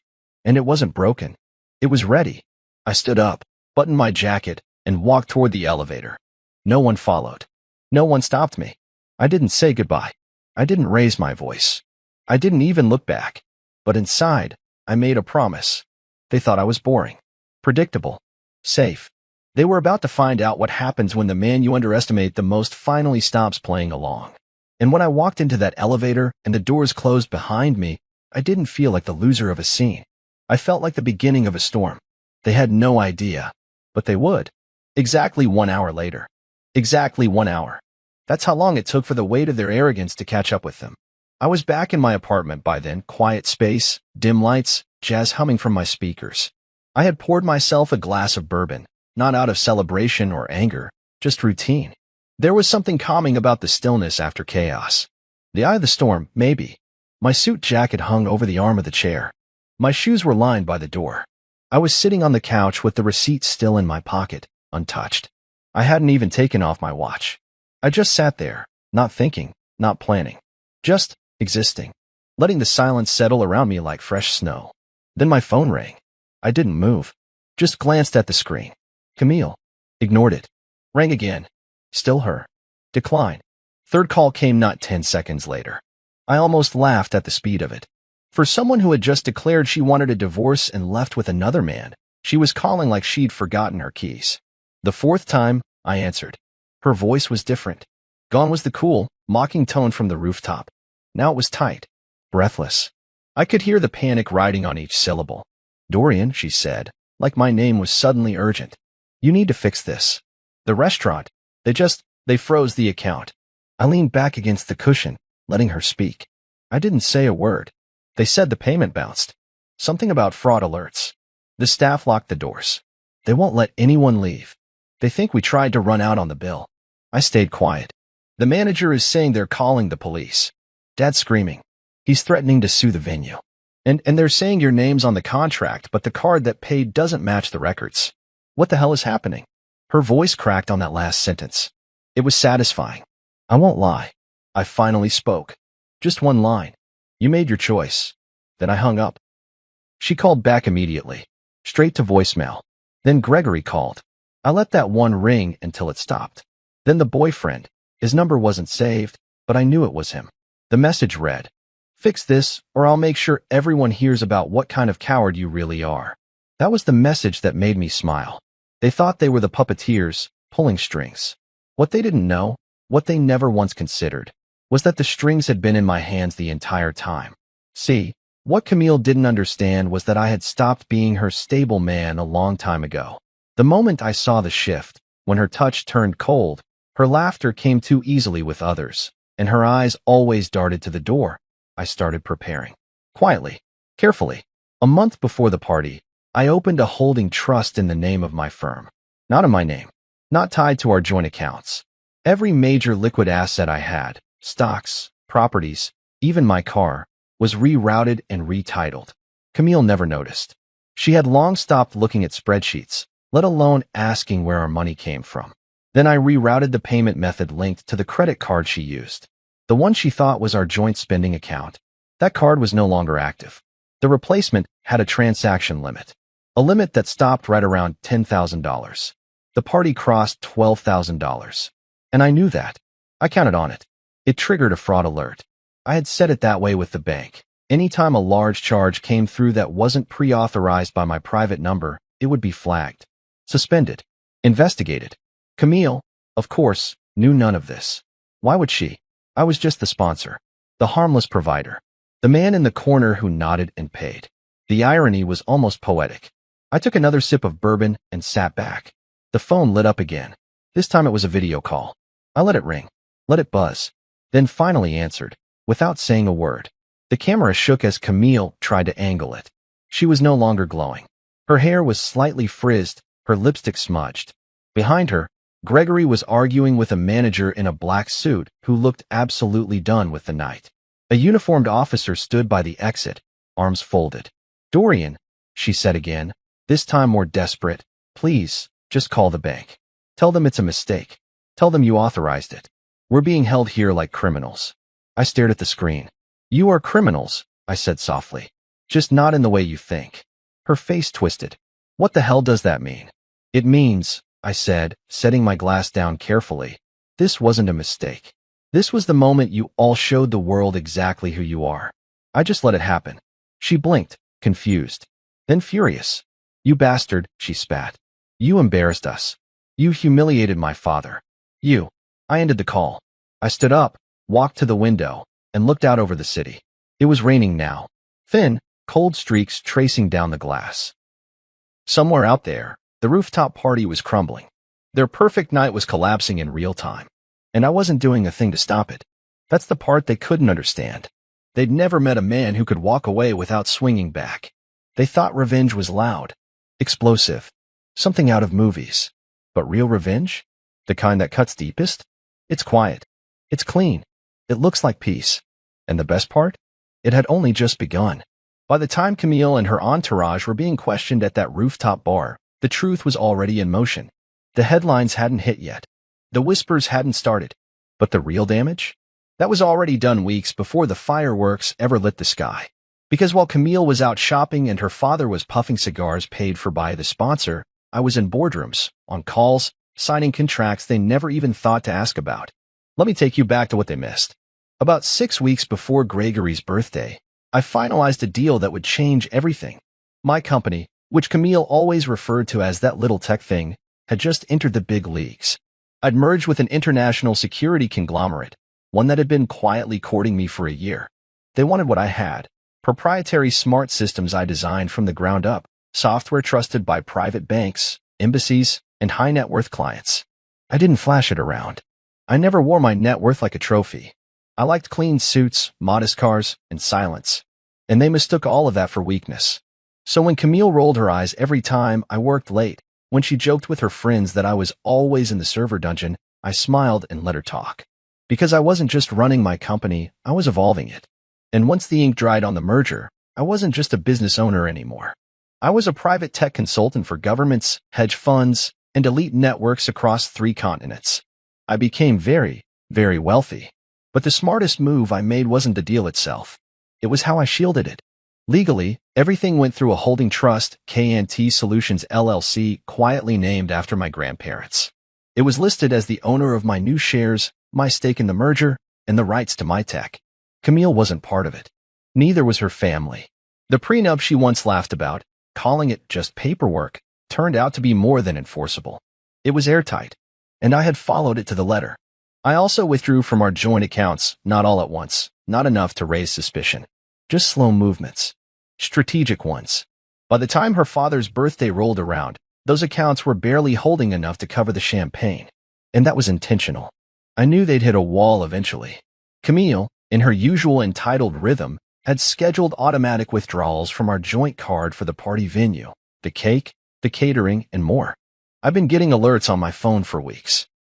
But I didn't stop her. Not yet. I let it pile up. Because I knew how she'd behave. She couldn't help herself. Her confidence had calcified into arrogance. She believed I'd cover the bill without blinking. She didn't even consider that I might let the train crash just to prove a point. That night on the rooftop, when she handed me that bill, so casually, so smugly, I knew exactly what would happen. I knew the card wouldn't clear. I knew the restaurant would trigger a security response. And I knew their family's name would be associated with an incident they couldn't erase. But the real damage didn't come from the money. It came from the footage. One of the waiters had a grudge. I don't know the full backstory, but apparently, Gregory had berated him in the kitchen before the party, called him useless, slapped a tray out of his hands. Camille, of course, laughed. "Don't take it personal," she said. "He's old school." Well, that waiter took it personal. He recorded the entire scene, Camille shoving the bill in my lap, her boring speech, the declaration about her boyfriend, Gregory's smug insult, and posted it on social media. Just a few seconds of video, but it spread like gasoline. Within a day, it had 2 million views. By the end of the week, local news stations were covering it as a viral meltdown. The sponsor husband, they called me. The man who paid for his own humiliation. I didn't say a word to the press. Didn't comment. Didn't react. I let the video speak. And the world did the rest. Camille's influencer image began to crack. Brands pulled out of her collaborations. Her social media went from glossy selfies to silence. She tried to delete the video. It was too late. The internet doesn't forget. But what really shook her was the financial freeze. The vendors began sending notices. The venue threatened legal action. The florist demanded full payment with interest. All charges were linked to her name because she used my card to book them, thinking it still held weight. It didn't. She sent me a voice message the day after the party. I listened to it once. "You humiliated me," she hissed. "You could have just said no. But you let it happen. You let us all fall." I didn't respond. I archived the message. Because the truth was, I didn't let them fall. They climbed up on a house of cards, and I simply walked away. A few days later, Camille showed up at my office. She wore black sunglasses even though it was cloudy. Her heels clicked across the marble floor like a metronome of fake confidence. My assistant looked at me with concern. I nodded. Let her in. She walked in like she still owned part of me. Like she thought she could smile and talk her way back into whatever piece of the empire she thought she deserved. "We can fix this," she said as soon as the door closed. "We just need to tell people we had a fight. That the video was taken out of context. That we're working through it." I let her speak. "We can say the boyfriend thing was a joke. That I was being dramatic. You know how I get," she added with a soft smile. "Everything's just been so stressful lately." I stood, walked to the cabinet, pulled out a manila folder, and handed it to her. She frowned, opened it. Inside were divorce papers. Itemized. Complete. Served. Uncontested. With an additional sheet, security footage. Her and her boyfriend. My house. While I was at work, she stared at the images. Her face drained of all color. You wouldn't, she whispered. I didn't answer. Just walked back to my desk and sat. You ended this, I said calmly. I'm just finishing it. She tried to compose herself, placing the folder down carefully like she was still pretending this was a misunderstanding. But it wasn't. The woman who had once curated every aspect of her image, her marriage, her circle, now stood completely exposed. And all I had to do was stop protecting her. I didn't ruin her. She did that herself. I just made sure there was no way to edit it. Camille tried to recover. Of course she did. People like her always believe the collapse is temporary, that image can fix anything, that charm can erase consequences. But what she didn't realize was that her fall wasn't a stumble. It was a plummet. And there was no one left to catch her. The day after I handed her the divorce papers, she went quiet. For 2 days, not a single message, no calls, no attempts at damage control. Then, on the 3rd day, she appeared at my office again, this time without makeup, without the designer armor, dressed in soft neutrals like she thought humility could be worn like a sweater. I've been thinking, she said quietly. Maybe I rush things. Maybe we rush things. She took a seat across from me without asking and stared down at her hands, as if rehearsing sorrow. I said nothing. Just watched. I was overwhelmed, she continued. The party, my dad, everything, it got to me. I didn't mean any of it. It was the first time she'd ever tried to sound vulnerable. Almost convincing if I hadn't known better. But I knew Camille. I knew her tells. The way her fingers twitched slightly when she lied. The way her eyes flicked sideways to check if her words were landing.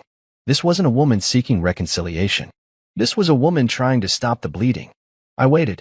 Let the silence press in until she shifted in her chair. I miss us, she added softly. And that's when I reached for the second folder on my desk. Inside were still images, screenshots pulled from my home's internal security system. Footage of her and the boyfriend she had proudly announced at the rooftop party. They weren't just having drinks. They weren't just talking. They were in my bedroom. They were touching things that didn't belong to them. Laughing. Mocking. Taking. I slid the folder across the table. She stared at it. Didn't open it. Go on, I said. Take a look. She hesitated. Then finally flipped it open. The color drained from her face. You installed cameras in the bedroom? She asked, her voice trembling. In every room. Part of my job. Remember? Security systems. You told your friends I was boring. I was just doing what boring men do, protecting what's mine. She looked at the images, then back at me. Her eyes were glassy, her throat tight. You're recording everything? I nodded. Always have. I designed systems for government buildings, Camille. You think I wouldn't safeguard my own home? She sat back, stunned. I could have gone to the police, I continued. Could have filed for criminal trespass, theft, even vandalism. But I didn't. I'm not after revenge. Then what do you want? She asked, barely above a whisper. Nothing, I said. That's the part you never understood. I don't want anything from you. Not your apologies. Not your tears. Not your stories. I just want peace. She looked away, humiliated, and for once, completely exposed. But it didn't stop there. The next week was chaos for her, not me. The video from the rooftop continued to circulate. By now, the public wasn't just laughing, they were dissecting. Memes. Reactions. Think pieces about trophy marriages and financial puppeteering. A panel show even did a segment titled, Are You the Sponsor or the Spouse? Her name trended online for all the wrong reasons. Her influencer contracts dropped her one by one. A luxury skincare brand quietly removed her photos from their site. A podcast she co-hosted took a sudden creative hiatus. The fashion house that once dressed her sent a legal letter requesting she stop tagging them in posts. Apparently, association with the sponsor scandal wasn't the branding they wanted. But the most brutal hit came from the person she thought would save her, Gregory. He called me furious. You're ruining our family, he snapped. You think this makes you a man? I could hear his breathing through the phone, thick with frustration and scotch. You're just a vendor with a grudge, he conned. I let him finish. Then I reminded him. Do you remember the investment I offered you 2 years ago? I asked calm as ever. The one Camille mocked? The one you said was beneath you? He went quiet. Well, your biggest rival didn't laugh, I said. They signed. And now, they're using my technology to outbid you in 6 regions. By the end of the quarter, your company will be obsolete. Gregory's silence turned to stammering. You gave our competition? No, I interrupted. I gave my clients what they needed. You were never my client. Just another man who mistook silence for submission. Then I hung up. I didn't have to leak anything. But fate did. Within days, an anonymous tip, one I had nothing to do with, was sent to a journalist known for corporate exposés. And that journalist began digging into Gregory's past contracts, his fake charitable donations, some accounting practices that didn't quite line up. The fallout was instant. An audit, a freeze on company assets, a warning issued by the board of directors. Stock prices dipped. Shareholders panicked. Meanwhile, I stayed quiet. Camille tried to save face. She posted a selfie with a long caption about healing, about finding strength in adversity. But the comments weren't kind. People remembered the rooftop video, the tone-deaf laugh, the moment she casually tossed her marriage like a worn purse. Even her boyfriend disappeared. He was never built for fallout. Once the money dried up and the cameras stopped flashing, he ghosted her. She tried messaging me, twice. Once to ask if we could talk. The second time to say she had nowhere to go. I didn't answer either. The last I heard, she moved into a rental outside the city. No help from Gregory, who had his own storm to weather. Lorraine, her mother, had been banned from 3 of her elite social clubs after the rooftop meltdown became public fodder. Apparently, her smugness was easier to swallow when she wasn't being mocked on television. I didn't lift a finger to cause any of this. All I did was walk away. That's the thing people don't realize. Sometimes, silence is the loudest revenge. You take back your power by refusing to give them any more of your peace, your presence, your resources. You take back your dignity by letting the truth be loud without needing to scream it. I didn't have to destroy them. They were always breaking. All I did was step out of the way and watch them fall. Gregory Moreau built his empire on 2 things, intimidation and illusion. The intimidation came easy. He had that old school grit, the kind that filled a room before he even opened his mouth. And the illusion? That was Camille's specialty. Together, they played high society like a game of chess, always moving the right pieces, buying their way out of mistakes, sweeping scandal under imported rugs. But no illusion lasts forever, especially when the man holding the mirror finally stops flinching. It started small. The first real crack in Gregory's fortress came not from me, but from within his own company. An internal memo leaked. An anonymous email sent to a financial oversight committee claimed there were accounting irregularities in several of Moreau Holdings' quarterly reports. Most people thought it was nothing, just a disgruntled employee trying to cause trouble. But I knew better, because I'd sent that email. Technically, I didn't leak the files. I didn't need to. See, years ago, Gregory had tried to recruit me to automate their commercial security branches. He wanted my tech, my data systems, my encryption. Back then, I turned him down. Politely. I said I preferred to stay independent. He laughed in my face and said, "No one stays independent forever. You'll be back."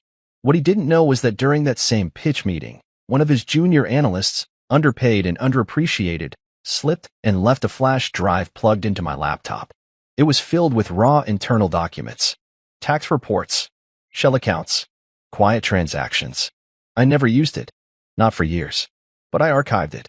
And when the time came, when Camille handed me a divorce with a smirk and Gregory mocked me like I was some fool he regretted letting in, I opened the folder.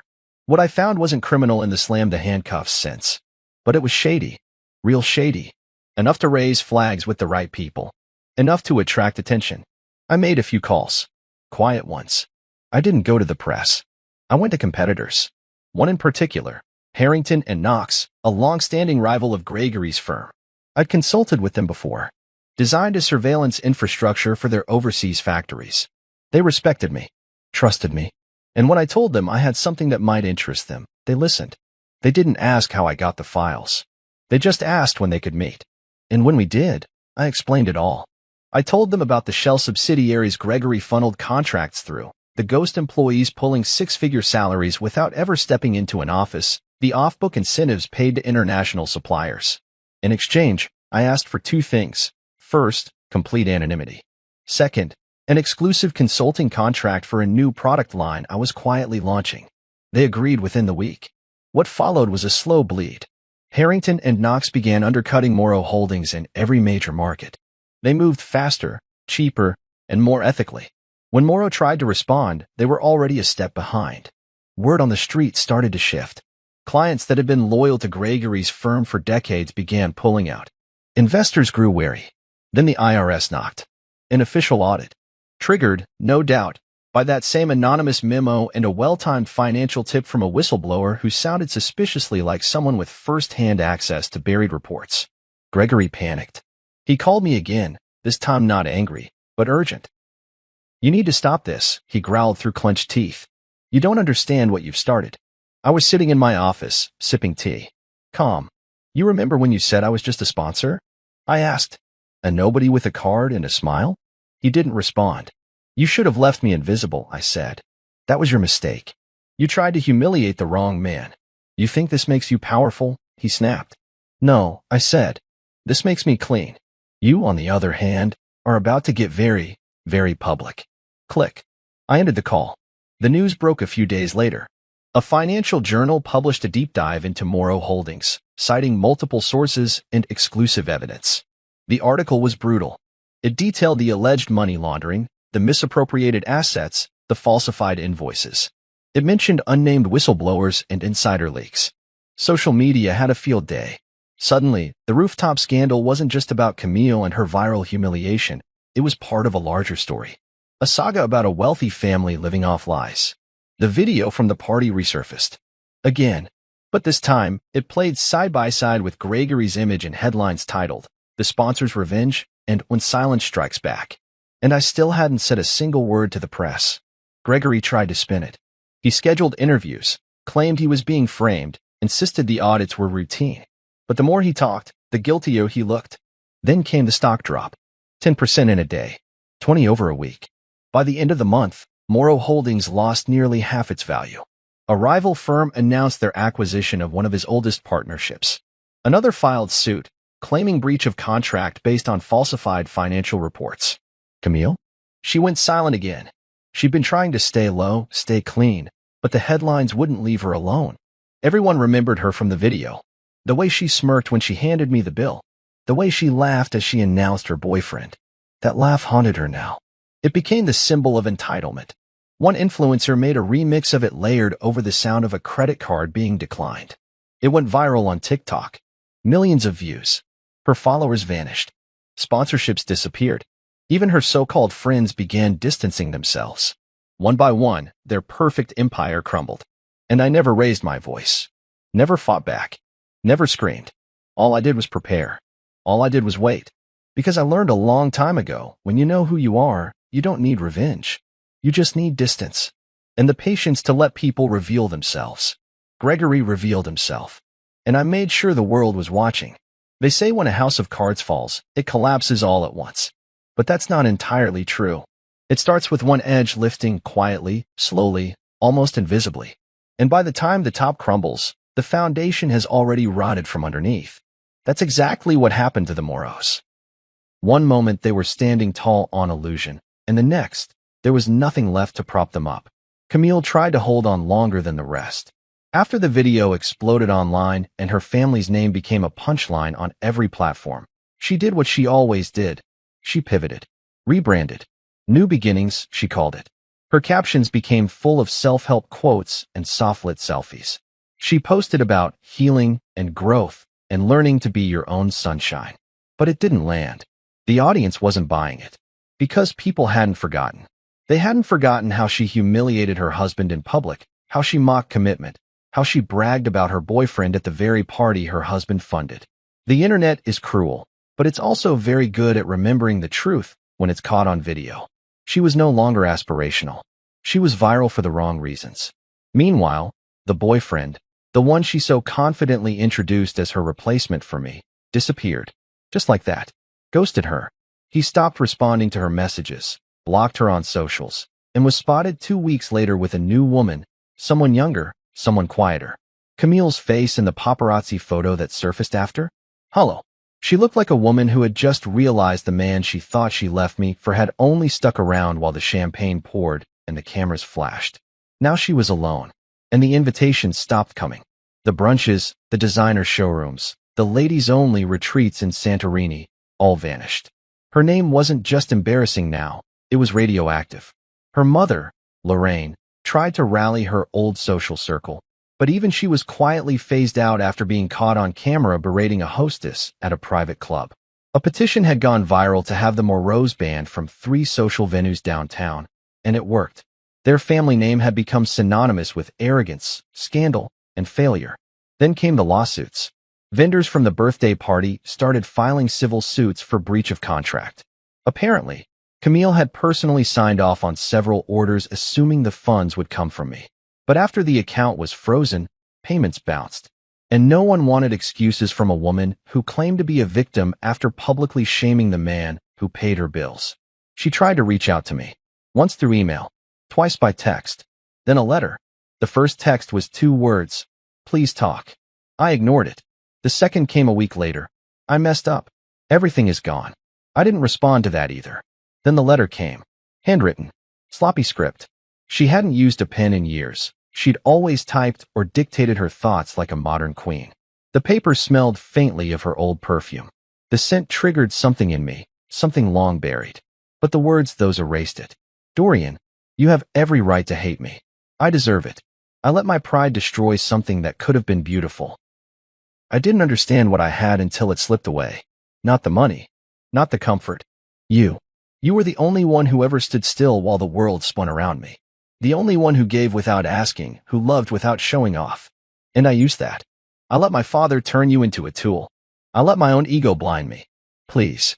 I'm not asking for another chance at us. Just a chance to say sorry. A real one. Even if it means nothing to you now. Camille. I read it twice. Then folded it neatly and placed it in my drawer. I wasn't angry anymore. I wasn't bitter. I felt detached. Like someone reading the last chapter of a novel they'd long stopped caring about. But that wasn't the end. The Moreau family home, Camille's childhood mansion, the same one where I was once forbidden to park my car in the main driveway, was listed for sale. Quietly at first. Then publicly when the private buyers backed out. The IRS audit had unearthed enough dirt to freeze several of Gregory's accounts. Without his usual cash flow, he was bleeding fast. Camille, who once mocked me for buying off-the-rack suits, was seen exiting a consignment boutique in sunglasses and a baseball cap. Someone posted a blurry photo online. The sponsor's ex, shopping humble. The comments were brutal. I didn't laugh. I didn't feel triumphant. I felt tired. Because when you see people for who they truly are, watching them pretend again just feels exhausting. She fought the prenup. I knew she would. Claimed emotional duress. Claimed I tricked her. Claimed everything she could think of to argue that she deserved more. But the judge didn't buy it. My lawyers were sharp, my documents tight, and the footage, the one from my home security system of her and her lover, was time-stamped and damning. She left the courtroom with nothing. No alimony. No settlement. Just her name. And even that wasn't worth much anymore. After the divorce finalized, I walked out of the courthouse alone. No reporters. No family. No crowd. Just me, the wind, and a strange sense of stillness in my chest. I didn't feel victorious.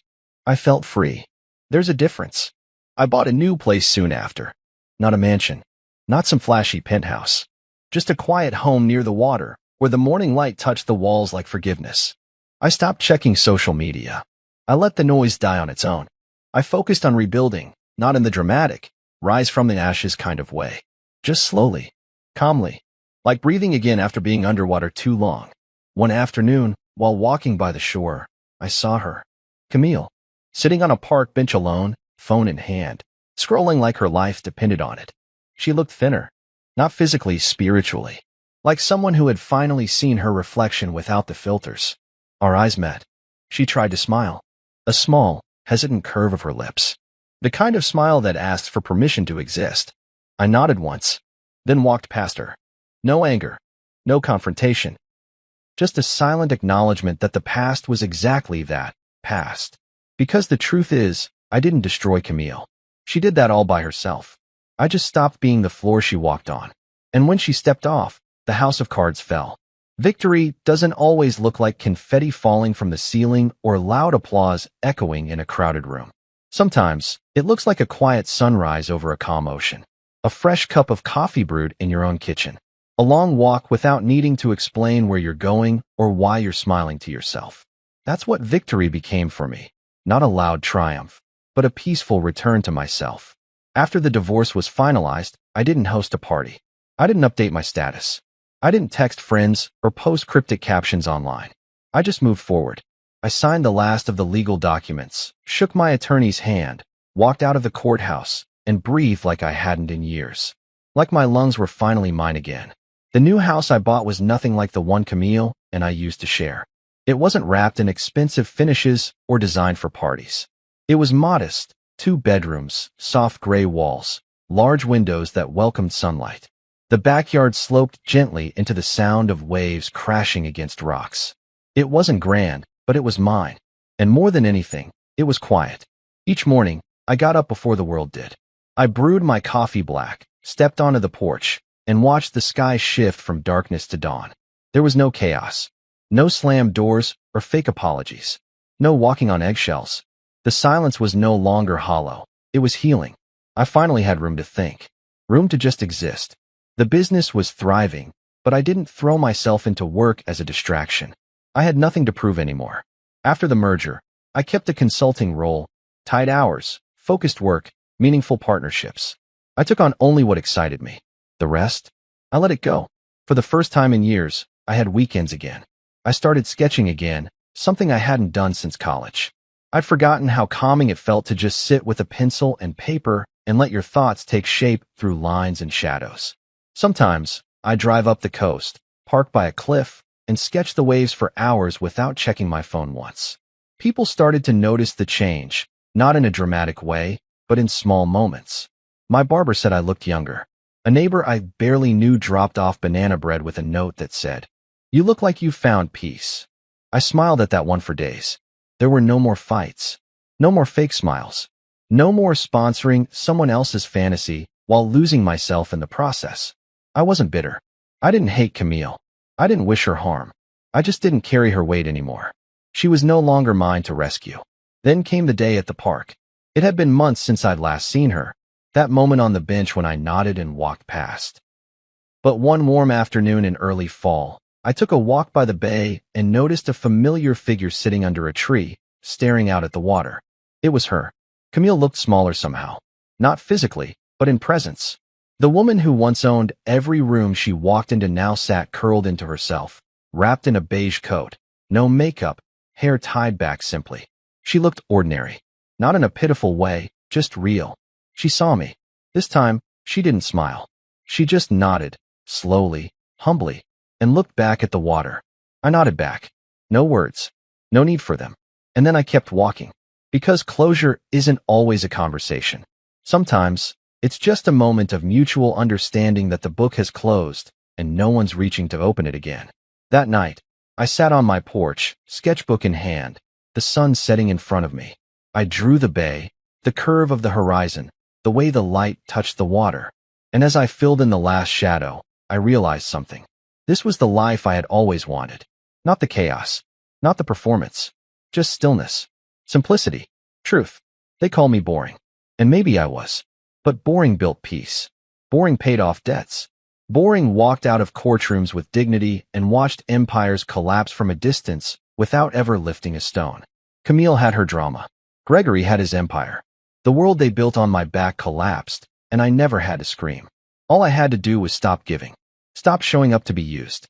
Stop handing out stability to people who only valued it when they could spend it. And now I live by the water. I eat when I'm hungry. I laugh when something is truly funny. I don't perform. I don't chase. Sometimes, a quiet life is the loudest victory. One evening, as I was closing up my sketch pad, a kid on a bicycle rode by, saw me, and said, "Cool view you got there." I smiled and replied, "Yeah." Took me a long time to earn it. And that was that. The sun dipped below the edge of the sea, and the world kept turning. But I was finally still. And that was enough.